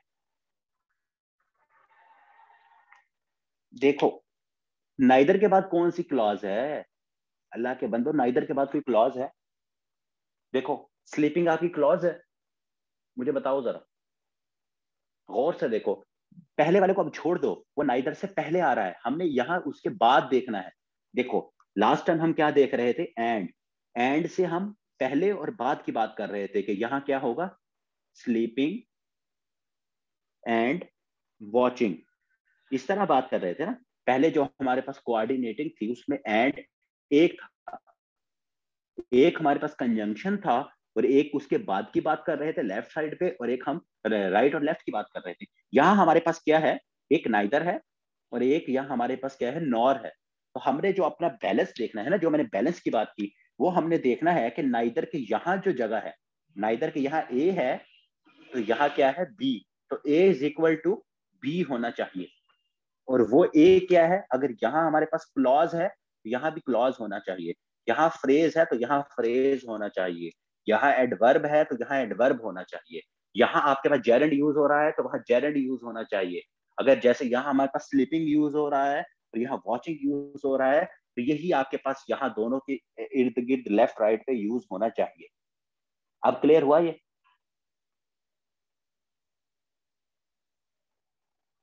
ठीक है जी। अब कहा कि क्लियर है, और अब मैं फिर एग्जाम्पल आप लोगों से पूछता हूँ, और अगर अब क्लियर ना हुआ किसी को।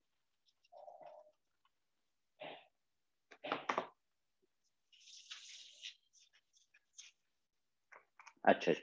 अब अगर मैं इसकी बात करूं, हमारे पास एक चीज है, मैं लिखता हूं नॉट ओनली दे ओबे देयर पेरेंट्स, ना सिर्फ वो अपने माँ बाप को भी मानते हैं, but also help the poor, help the poor. अब मुझे बताओ, not only but also, pair तो इसका ओके है, पेयर तो नहीं तोड़ा एग्जामिनर ने, शरीफ है वो, तो दूसरी उसने बदमाशी की है कि नहीं की? अब मुझे ये बताओ, ये सेंटेंस, पहले तो ये बताओ मुझे गौर से देखे कि ये सेंटेंस सही है कि गलत है। सना क्या है, ये ठीक है कि गलत है, मुझे आप बताओ पहले। सबसे पहले मुझे सना बताएगी, फिर उसके बाद कोई और बताएगा मुझे।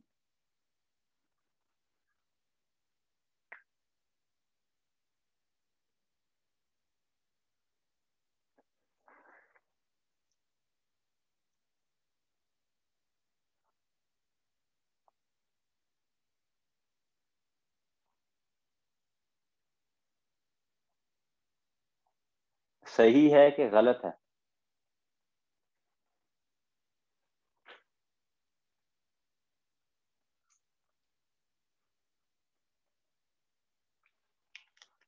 नॉट ओनली के बाद क्या आ रहा है?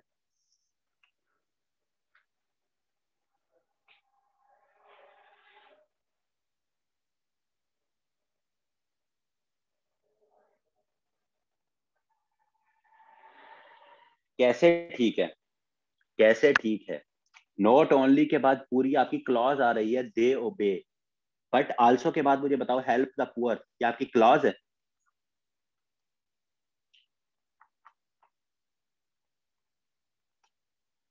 तो फिर ठीक कैसे हो गया? आपने कैसे कहा कि सर ये ठीक है? कैसे कह दिया आपने कि ये ठीक है? स्कूल से दो चीजें जब भी पेयर आएंगे देखनी है आपने। जो मैंने क्लॉजर पढ़ाई है, फ्रेज बताया है, उस पे हमने 1 डेढ़ घंटा लगाया है, किसी वजह से लगाया है आप लोगों को बताने के लिए। क्लॉज में सब्जेक्ट और वर्ब ढूंढना है आपने। हेल्प द पुअर में मुझे सब्जेक्ट दिखाओ, मुझे वर्ब दिखाओ, मुझे सब्जेक्ट दिखाओ यहाँ। हाँ ठीक है। अच्छा जी। फिर ये ठीक कैसे होगा?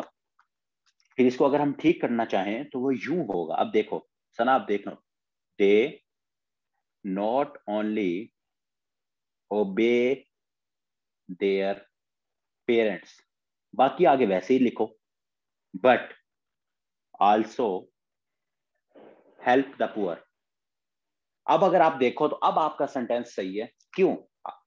अब नॉट ओनली के बाद अब देखो, और बट आल्सो के बाद देखो, हेल्प द पुअर, ओबे देयर पेरेंट्स। अब आपका बिल्कुल ठीक है, अब आपका सेंटेंस बिल्कुल ठीक है। अब जो हमने इसमें थोड़ी सी वो क्या कहते हैं ब्रेक में किया था पेयर को, वो हमने बिल्कुल ठीक कर दिया। अब ये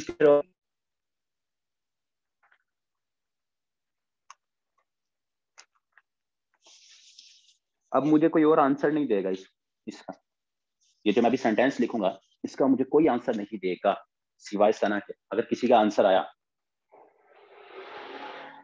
जी जी बिल्कुल, मैं उसी को ही मैंने चेंज किया है, मैंने उसी को ही चेंज किया है, और वो ठीक हो किया है मैंने। अब मुझे कोई पहले आंसर नहीं देगा, गौर से इसको पढ़ना है आपने सनन, और फिर आपने इसे बताना है कि ये आपका सही है ये गलत। Either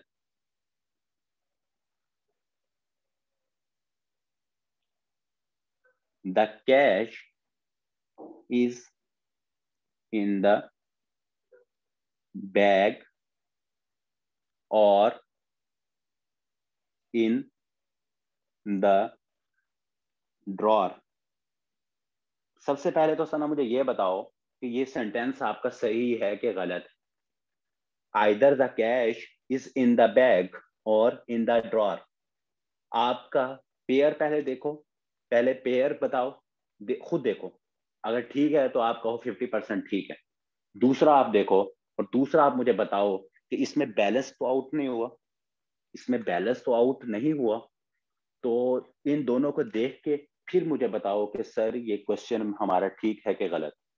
either the cash is in the bag और इन द ड्रॉर, ये क्वेश्चन आपका सही स्टेटमेंट जो सेंटेंस लिखी है ये सही है कि गलत है। अच्छा जी, पेयर ठीक है आपने कहा, अब आगे बताओ मुझे।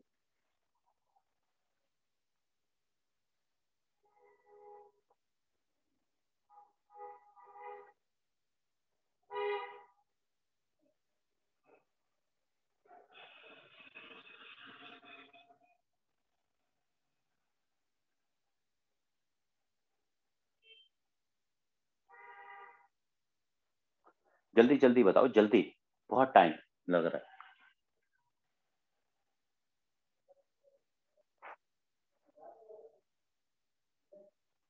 नहीं नहीं, अभी कोई नहीं बताएगा।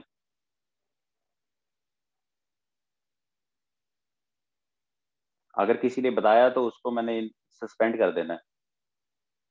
कोई नहीं बताएगा सना के अलावा।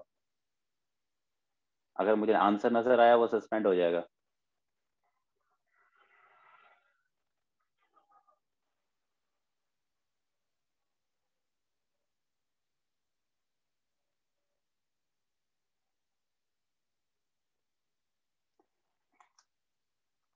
इसमें ढूंढे सना आपके, इसमें कहीं क्लॉज है, कहीं फ्रेज है, कोई बैलेंस किसी का आउट है, या बिल्कुल मैंने ठीक लिखा है, या मैंने।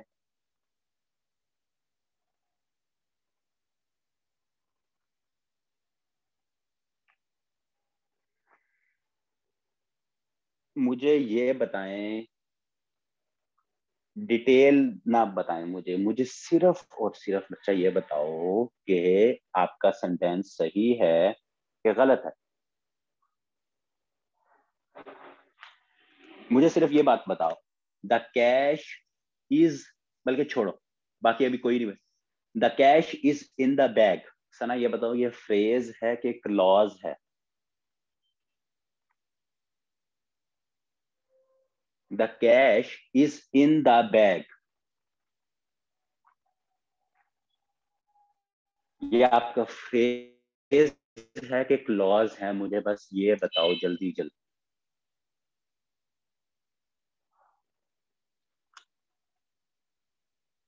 क्लॉज है, ठीक है, क्लॉज है। इन द ड्रॉर आपके पास क्लॉज है कि फ्रेज है?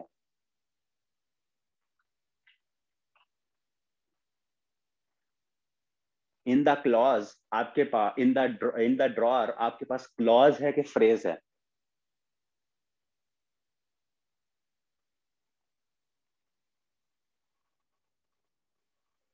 जल्दी बताओ मुझे जल्दी।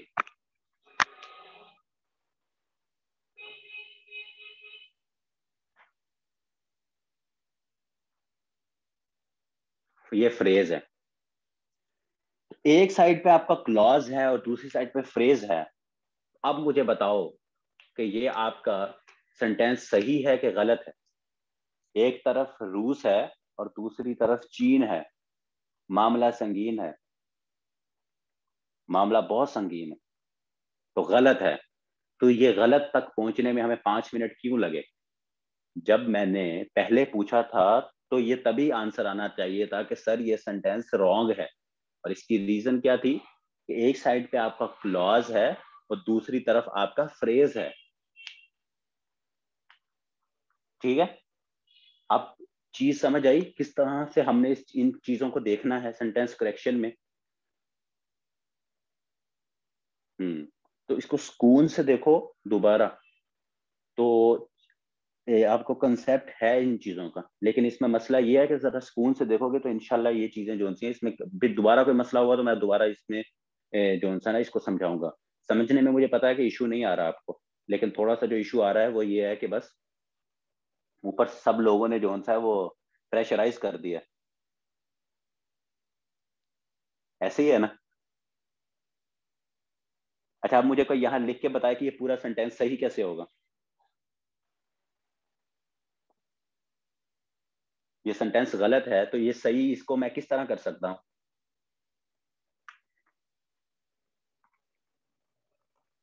बल्कि छोड़ो, मैं लिखता हूँ।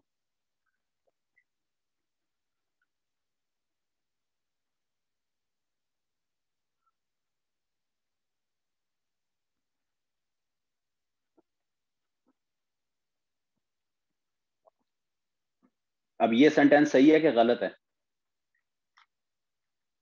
अब देखो जरा सा ना, इनको गौर से देखो इसको। अब आइदर के बाद क्या आ रहा है? इन द बैग, फ्रेज है आपका। और के बाद क्या आ रहा है? इन द ड्रॉर, अगेन फ्रेज है आपका। तो अब देखो, अब इसका बैलेंस भी सही है, जो मैंने आपको दो चीजें बताई, बैलेंस, और दूसरी आपके पास क्या है? बैलेंस प्लस आपका पेयर। पेयर भी आइदर और का सही है। बैलेंस देखो, in the bag, in the drawer, in ये क्या है आपके पास? फ्रेजेस हैं जो जनरली आपके preposition से स्टार्ट होते हैं। ठीक है, तो ये आपने इसमें थोड़ी सी चीजों को देखना है इस तरह से, तो ये आपको इंशाल्लाह जो सा इसके पेयर को, इन सारी चीजों को आप जब देखोगे तो आपको इसमें कोई मसला जो सा है। चलें ठीक है, ठीक है, ठीक है, मैं फिर आपसे दोबारा। चलें, क्लियर है? पक्की बात है, क्लियर है?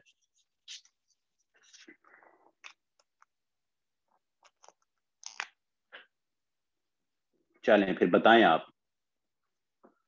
बोथ द गवर्नमेंट और द पब्लिक, कोई और नहीं बताएगा, अगेन कह रहा हूं, फॉरगेट ड्यूटीज। अब मुझे बताओ, अब मुझे बताओ सना कि ये ठीक है कि गलत है? बोथ द गवर्नमेंट और द पब्लिक फॉरगेट ड्यूटीज।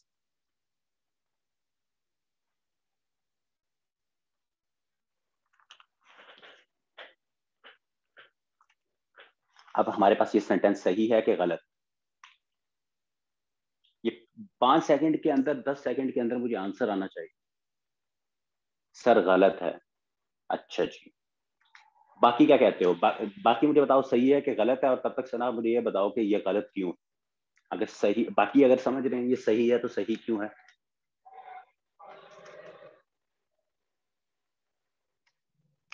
अच्छा जी,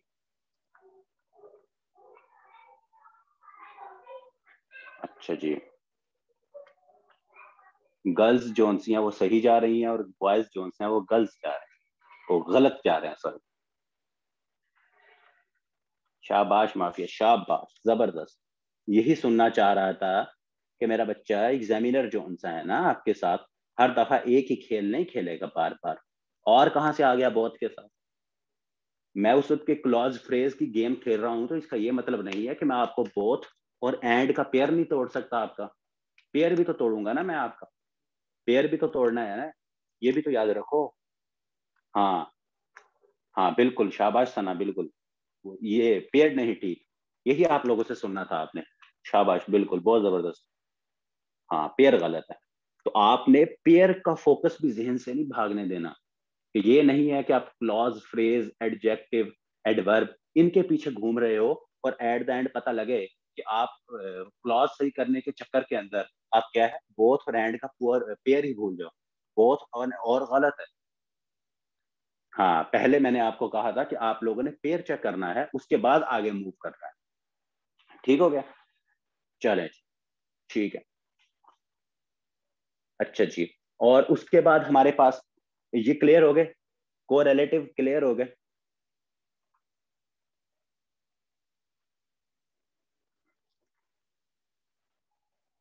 अच्छा जी, अब इसका एक नोट लिख लीजिएगा नीचे, वही पूरी लाइन।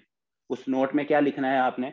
उस नोट में आपने ये चीज लिखनी है, उस नोट में फिर वही लिखनी है कंपाउंड सेंटेंस। कोरिलेटिव के साथ मिलकर भी आपके जो सेंटेंसेस बनते हैं उनको क्या कहा जाता है? उनको कंपाउंड सेंटेंसेस कहा जाता है, उनको कंपाउंड सेंटेंस कहा जाता है।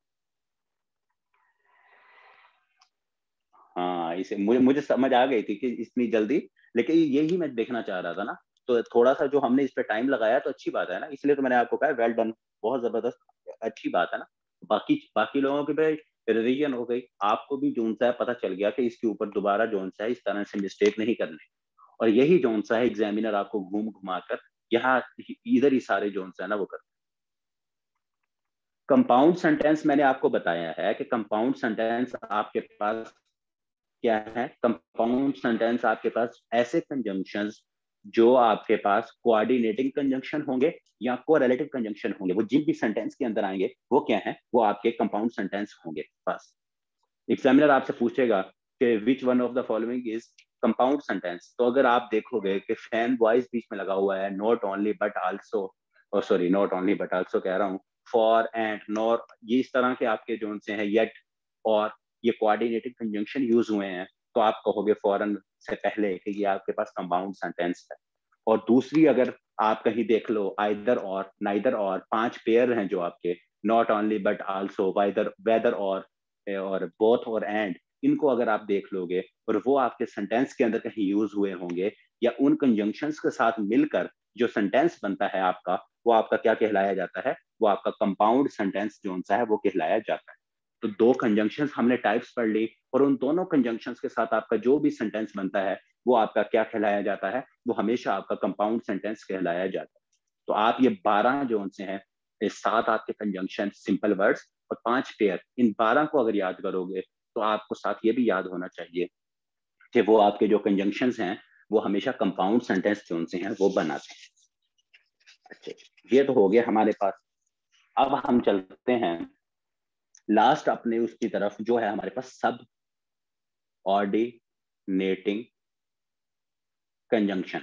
अब सब ऑर्डिनेटिंग कंजंक्शन कितने हैं, ये भी तो बड़ा मसला है ना याद रखना। तो इनका याद रखने का तरीका ये है, इनका याद रखने का तरीका हमारे पास क्या है? वो ये है कि हमारे पास 12 पढ़ लिए हमने, 7 और 5 पेयर, तो इनके आगे एक चीज लिख लें, एक्सेप्ट 12। एक्सेप्ट 12 का क्या मतलब? कि जितने आपके कंजंक्शंस हैं, जो आपके 12 आपने पढ़े हैं, उनके अलावा कोई भी कंजंक्शन का नाम आप सुनोगे तो आपने क्या समझना है? आपने कहना है कि ये सब ऑर्डिनेटिंग कंजंक्शन है। क्या कहना है आपने? कि ये सब ऑर्डिनेटिंग कंजंक्शन है। फॉर एग्जाम्पल, इसमें बहुत सारे हैं, कुछ आपको बताऊंगा। बिकॉज, कहीं बिकॉज को देखो तो ये आपका क्या है? सब ऑर्डिनेटिंग कंजंक्शन होगा। इफ, जो कंडीशनल सेंटेंसेस में पढ़ा हमने, इफ आपका क्या है? कोऑर्डिनेटिंग कंजंक्शन होगा कब? जब क्लॉजेस को जोड़े, कभी फ्रेजेस को जोड़ेगा, अगर सब्जेक्ट्स को जोड़ेगा, सब्जेक्ट्स को थोड़ा से कम जोड़ता है, तो फ्रेजेस और क्लॉजेस को जब ये जोड़ेंगे तो ये आपके क्या कहलाए जाएंगे? ये आपके इफ जोन सा, ये है आपके सब ऑर्डिनेटिंग कंजंक्शन। फिर व्हेन, बिफोर, इस तरह के जोन से, और जितने भी हैं काफी सारे आप देखोगे इसमें, एज सून एज, ये भी आ जाता है, एज सून एज।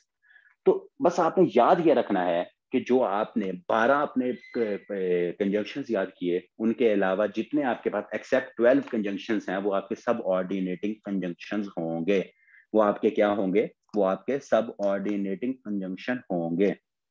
और इनकी एग्जांपल सिंपल सी है, इसमें आपने जो सा है वही सारी चीजें वही याद रखनी है, इनके ऊपर हम अब ज्यादा टाइम नहीं लगाएंगे। एक इसका नोट अभी लिख लें साफ, वो नोट ये होगा कि रिजल्टेंट, मैं वही लिखूंगा पूरी वही, ये क्या कहते हैं, पूरी वही सेंटेंस जो मैंने पहले नोट में लिखवाया है कि when subordinating conjunction connect clauses, again वही पूरी वही sentence, when coordinating conjunction connects या connect clauses, the resultant sentence is called complex sentence.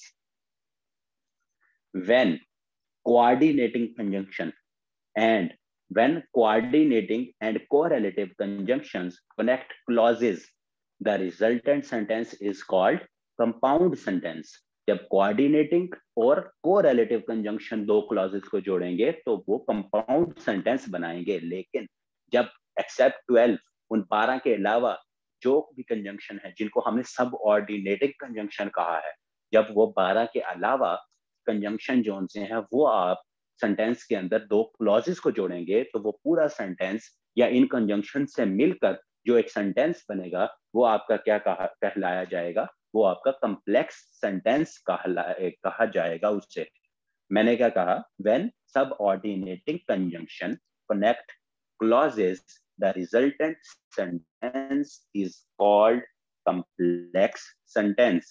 और इसको अगर मैं उर्दू में रिपीट कर दूं कि हमारे पास जो कोऑर्डिनेटिंग कंजंक्शन है जिनको हमने क्या कहा कि अभी तक आज के लेक्चर में हमने 12 कंजंक्शन पढ़े, उनमें से 5 पेयर थे और 7 आपके पास वर्ड्स थे. उनके अलावा जितने कंजंक्शन हैं वो जब क्लॉजेस को जोड़ेंगे तो वो आपके क्या है, या क्या कहते हैं फ्रेजेस को भी जोड़ेंगे तो वो आपके क्या होंगे, वो सबऑर्डिनेटिंग कंजंक्शन होंगे. लेकिन यही सबऑर्डिनेटिंग कंजंक्शन जब दो क्लॉजेस को क्या करेंगे, दो क्लॉजेस को कनेक्ट करेंगे और उनके साथ एक मिलके एक सेंटेंस बनेगा तो वो सेंटेंस का नाम हम कहेंगे कि ये कॉम्प्लेक्स सेंटेंस है. अभी तक दो पहले जो हमने पढ़े वो जब क्लॉजेस को जोड़कर एक सेंटेंस बना रहे थे तो उस सेंटेंस को हमने क्या नाम दिया था, उस सेंटेंस को हमने नाम दिया था कंपाउंड सेंटेंस का. लेकिन उन 12 के अलावा जब कंजंक्शन आएंगे तो उन्होंने हमारे पास एक क्लॉज को जोड़ा, क्लॉजेस को जोड़ के एक सेंटेंस बनाया तो वो सेंटेंस जो बना उसको हमने क्या कह दिया, उसको हमने कॉम्प्लेक्स सेंटेंस कह दिया.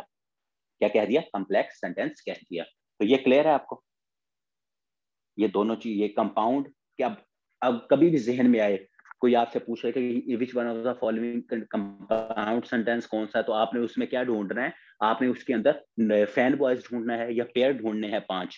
और अगर आपको वो नहीं मिलता, आपको कहीं बिफोर मिल जाता है, आपको व्हेन मिल जाता है, इफ मिल जाता है, ठीक है, बिकॉज मिल जाता है, तो आपने फौरन देख के कहना है कि he is mad because his father, जो उनसा है इस तरह से कोई लिखा है कि हिज फादर पनिश्ड हिम, तो आप कहोगे ये क्या है, कॉम्प्लेक्स सेंटेंस. ये क्या है आपके पास, ये आपके पास कॉम्प्लेक्स सेंटेंस. तो उसके बाद हमारे पास अगर इसकी एग्जांपल वही सारी सेंस सिंपल है. अगर मैं आपको कहूं कि इफ की वही जैसे हमने कल की कि यू विल, इसकी एग्जांपल दूं मैं, you will win the race, you will win the race if you run fast, you will win the race if you run fast. और इनकी इनवेरिएंट भी हो सकती है ना, इनको इनवेरिएंट जैसे हमने कल लिखा था, हम इनको यू भी लिख सकते हैं, if you run fast comma you will win the race, you will win the race. तो इस तरह इनको इनवेरिएंट, इनकी सबऑर्डिनेटिंग कंजंक्शन के साथ जो आपकी क्लॉजेस जुड़ी होती है, इनकी इनवेरिएंट भी जोन सी है वो पॉसिबल होती है. और एक बात याद रखिएगा, और एक बात जोन सा है वो याद रखिएगा, इसके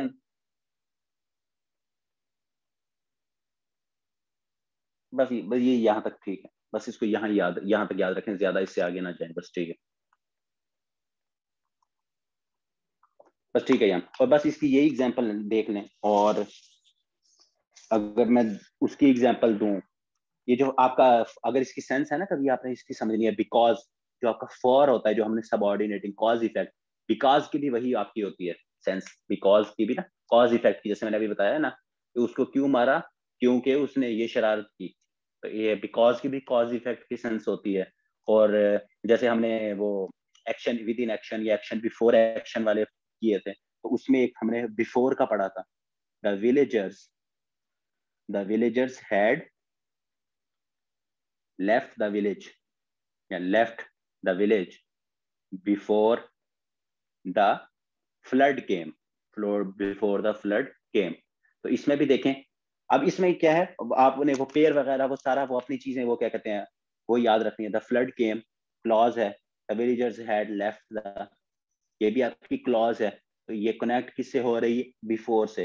तो बिफोर जो इसे कनेक्ट कर रहा है, बिफोर आपके पास क्या है, यहाँ सबऑर्डिनेटिंग कंजंक्शन है, और ये आपके पास वही, इनको आप देखोगे इनके सेंसेस वगैरह सारी सिंपल हैं, वो हमने वो सेंस वगैरह वो सारी हमने पहले चीजें देख ली हैं। इसमें बस आपके सेंटेंसेस सिंपल होते हैं, इनको आपने बस जस्ट आपने इस लिहाज से याद रखना है कि हमारे पास क्या है, सबऑर्डिनेटिंग कंजंक्शन को है जो हमने 12 पढ़े हैं, उनके अलावा जो भी आपके पास कंजंक्शंस आएंगे वो आपके पास क्या होंगे, वो आपके पास सबऑर्डिनेटिंग, और वो आपके पास कम्प्लेक्स सेंटेंस जो से हैं वो बनाएंगे। इस तरह जैसे अगर चलें इसकी एक एज सून एज की भी दे देता हूँ। एज सून एज की अगर मैं कहूँ कि ही रैन, मैं कहता हूँ he ran away as soon as he saw a snake, चलें he saw line, the line, ठीक है, he saw the line.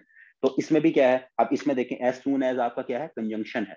As soon as क्या है, कंजंक्शन है, लेकिन क्या है, सबऑर्डिनेटिंग कंजंक्शन है। ये भी पूछा जा सकता है कभी आप लोगों से कि इसको अगर ये करें कि बल्कि ये पूछा भी गया था अभी इस कंजंक्शन की टाइप की ना, अभी पेपर में भी आया था, इसको ऐसे अंडरलाइन किया हुआ था कि ये कौन सी टाइप है कंजंक्शन की। तो जब आपको पता होगा कि कोरिलेटिव आपको आते होंगे, कंजंक्शन सबऑर्डिनेट कोऑर्डिनेटिंग आते होंगे, तो आपको पता लग जाएगा कि ये सबऑर्डिनेटिंग। फिर उसके बाद एक आपके पास व्हेन अगर हम देखें तो जो हमने पढ़ा था कि आपके पास एक्शन विद इन एक्शन जो सा है, इंटरप्टेड एक्शन जो होता है, उसमें अगर हमने देखा था इस वही आप एग्जांपल यहाँ भी एक दफा देख सकते हैं, मैं रिपीट कर देता हूँ। आई हर्ड अ नॉक, आई बल्कि लिख देता हूँ, चलें आप लोग कहो कि नहीं लिख के चीज, मैं कहता हूँ आई हर्ड अ नॉक, मैंने आवाज सुनी, when I was studying, when I was studying. तो इसमें भी वो देखें क्लॉजेज हैं दोनों साइड पे, बैलेंस भी नहीं आउट हो रहा, और उसके बाद ये क्या है आपके पास, ये आपके पास सबऑर्डिनेट कंजंक्शन इस तरह जो है यूज हो रहा। तो ये आपके कुछ कंजंक्शन हैं। तो आपने हमेशा, अगर आपको कभी समझ नहीं भी आ रही, सबऑर्डिनेटिंग कंजंक्शन काफी सारे हैं, तो आप देख लीजिएगा जहां आप क्लॉजेस को कनेक्ट कर रहे हैं या इस तरह से, या आपके पास फ्रेजेस कनेक्ट हो रहे हैं, तो आप देखेंगे कोई चीज ब्रिज बन रहा है, दो चीजों को कनेक्ट कर रहे हैं, तो वो आपके पास हमेशा। अब जनरल अगर मैं आपसे वैसे पूछता कंजंक्शन से पहले आपसे यहाँ वेन क्या है, तो आपने कहना था यार ये वेन जोन है, पता नहीं क्या चीज है, वैसे तो हमने डब्ल्यू एच फैमिली में पढ़ा है, ये तो क्वेश्चन उसके लिए होता है, तो आप यहाँ कहोगे कि ये तो डब्ल्यू एच फैमिली का वेन है, तो ये यहाँ क्वेश्चन पूछ रहा है शायद, वेन आई वॉज स्टडिंग, जब मैं क्या कहते हैं पढ़ाई कर रहा था। लेकिन अब आप लोगों को ये आइडिया हो जाएगा कि ये वेन जोन है, ये आपका कंजंक्शन भी है, और कौन सा कंजंक्शन है, सबऑर्डिनेटिव कंजंक्शन है, जो कि आपका कम्प्लेक्स सेंटेंस बनाता है। ये कब यूज होता है वो हमने इसको देखा हुआ है। तो ये आपके पास जब भी दो सेंटेंस, दो क्लॉजेस को कनेक्ट कर रहा होगा, तो तब ये आपका क्या कहलाया जाएगा, तब ये आपका सबऑर्डिनेटिंग कंजंक्शन जोन सा है वो कहलाया जाएगा। तो ये कंजंक्शंस की तीन टाइप्स आपको क्लियर हो गए।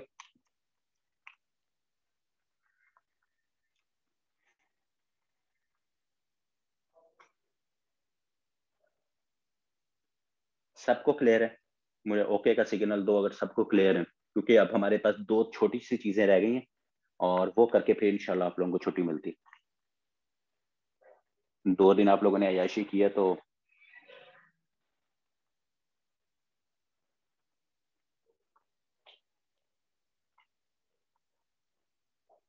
अच्छा जी, ठीक है। कंजंक्शंस हो गए हमारे कंप्लीट, लेकिन कंजंक्शन की मेन टाइप्स मैंने क्या बताई थी, 3। उसके बाद हमारे पास एक चीज होती है, उसको कहते हैं, इंपॉर्टेंट नहीं है हाँ वो तो फिर आप लोगों के बनते थे ना। एक आपके पास चीज होती है, उन्हें कहते हैं कंजंक्टिव एडवर्ब्स। इनको क्या कहते हैं, कंजंक्टिव एडवर्ब्स। ये आपके क्या होते हैं, कंजंक्टिव एडवर्ब्स होते हैं, और ये आपके क्या होते हैं, ये कंजंक्शंस में ही आते हैं, लेकिन ऐसा उनकी टाइप्स नहीं है, और ये क्या करते हैं, ये कनेक्ट करते हैं ये भी, लेकिन इनको क्या कहते हैं, इनको कंजंक्टिव एडवर्ब। ये इन्फिनिक्स कौन है भाईजान, अपने रियल नेम से आओ। इन्फिनिक्स, नॉट या हॉट, जो भी है, ये अपने रियल नेम से आए, वरना मैं रिमूव कर दूंगा।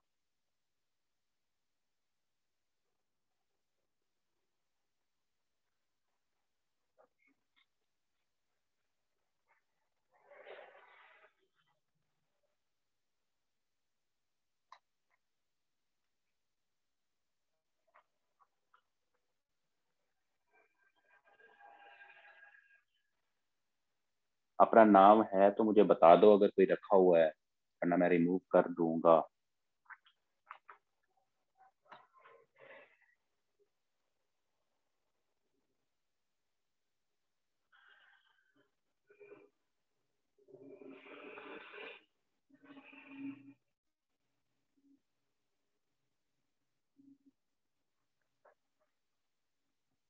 अच्छा जी, तो हम कंजंक्टिव एडवर्ब्स की बात कर रहे थे, ये आपके क्या होते हैं?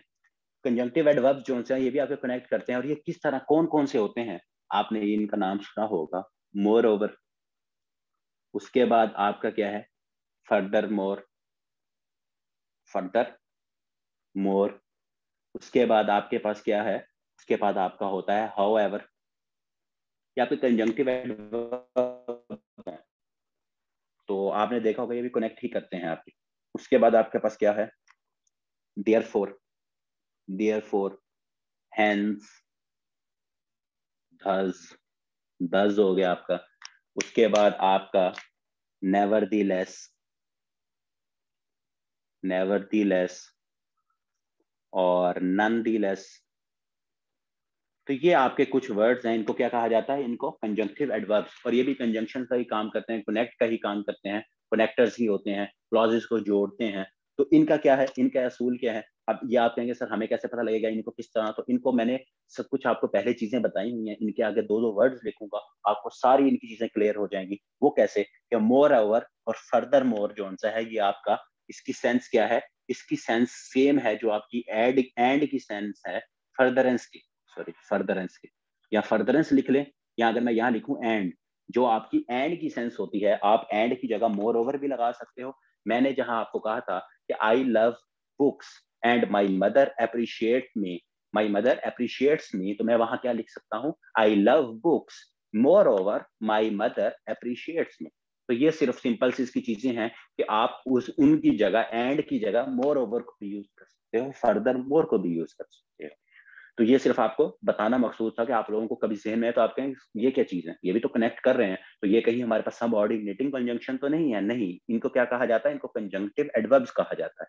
फिर हमारे पास है हाउ एवर, और हाउ एवर के बाद हमारे पास क्या है, हाउ एवर के बाद हमारे पास एक और चीज है, उसको क्या कहते हैं, therefore, sorry therefore तो हो रहा है, हाउ एवर सिंपल हमारे पास।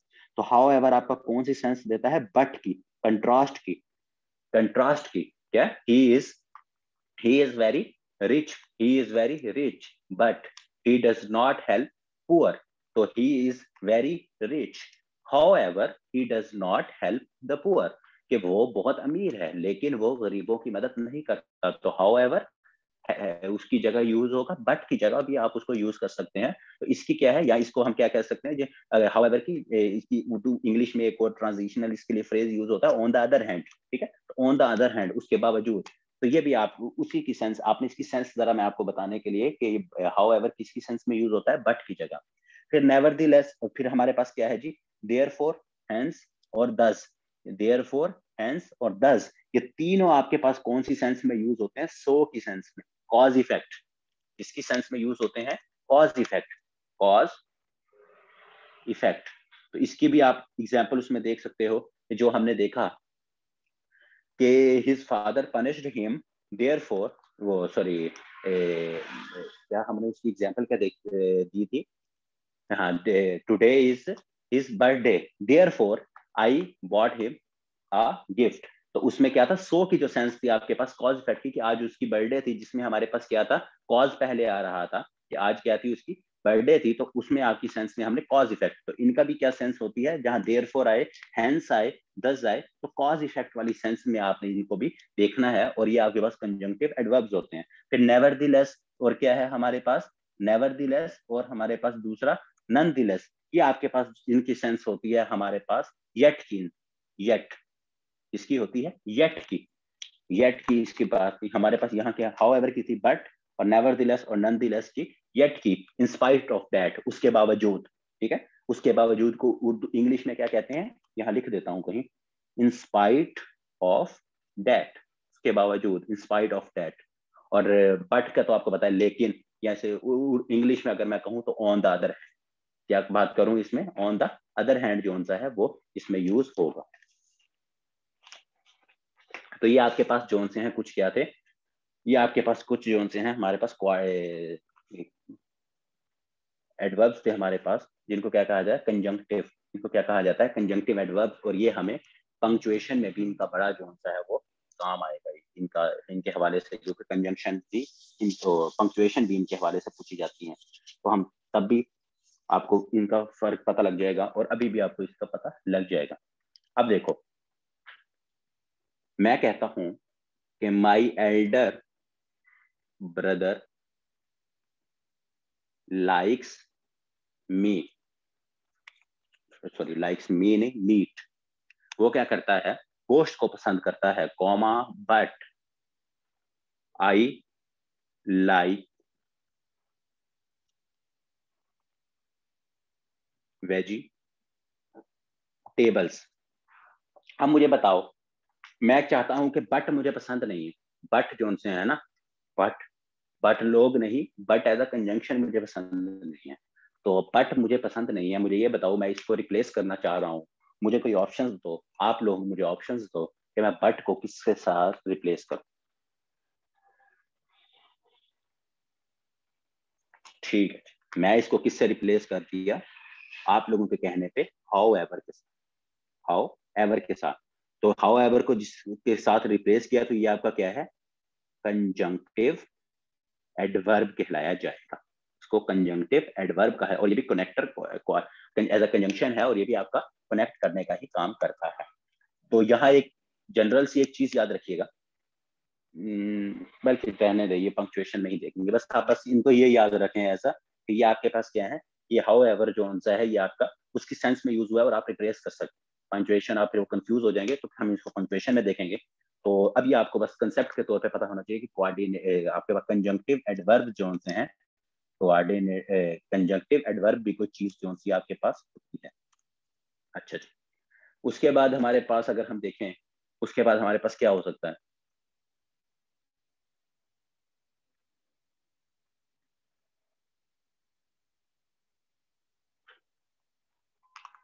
मैं कहता हूं,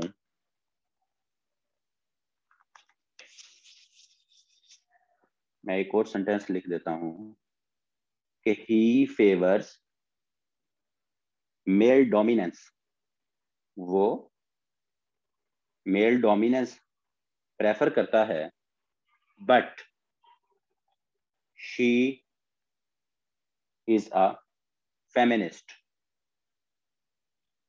इसमें भी मैं हाउएवर से इसको रिप्लेस कर सकता हूं अगर मैं चाहूं, तो ये बट आपका किससे रिप्लेस हो जाएगा, हाउ एवर से।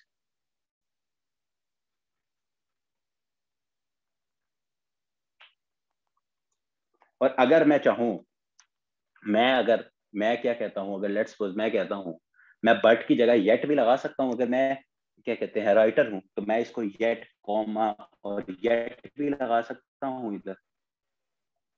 मैं कहता हूँ उसके बावजूद भी वो फेमिनिस्ट है, मे भी मैं किसी और कंटेक्स्ट में बात कर रहा हूँ ना, मैं कह रहा हूँ, मैं कोई भी बात कर रहा हूँ, वो मियाँ बीवी हैं कुछ भी हैं, तो मैं अपनी कंटेक्स्ट में बात कर रहा हूँ, तो मैं बट को साथ जेट भी लगा सकता हूँ। चले, ठीक हो गया। ठीक है जी, आप लोग कहते हैं तो लगा देते हैं, आप कहते हैं तो मान लेते हैं। अभी तक हमने जो आज चीजें पढ़ा है, कंजंक्शंस को पढ़ा है, जो चीजें जो हमने शुरू में 2-3 लेक्चर्स किए थे, आपको अब समझ आ रही होगी कि उनके ऊपर बेसिस के ऊपर हमने इतना टाइम क्यों लगाया, ताकि आप लोगों को आगे इनमें मसला ना आए। हर लेक्चर में आपको वही चीज़ें रिपीट हो रही हैं कि जब इंग्लिश कंप्लीट होगी तो आपको क्लॉज क्या है, ये चीज़ क्या है, ये सिंपल आपके फिंगर टिप्स पे हो। और जब ये हम कंजंक्शन अभी पढ़ लिया है ना हमने, जब मैं आपको पंक्चुएशंस करवाऊंगा, तो ये आपके जो कंजंक्शंस हैं ये वहाँ रिपीट होंगे। ईच और एवरीथिंग जो सी है कंजंक्शंस की आपकी वहाँ रिपीट होगी, तो तब आप लोगों से ही मैं पूछूंगा कि अब मुझे ये बताएं कि ये कंजंक्शंस कौन से हो, तब आपकी रिवीजन भी होगी और आपका जो सा है कंसेप्ट जो सा है वो और भी क्लियर हो जाए। ठीक है, आज के लिए इतना।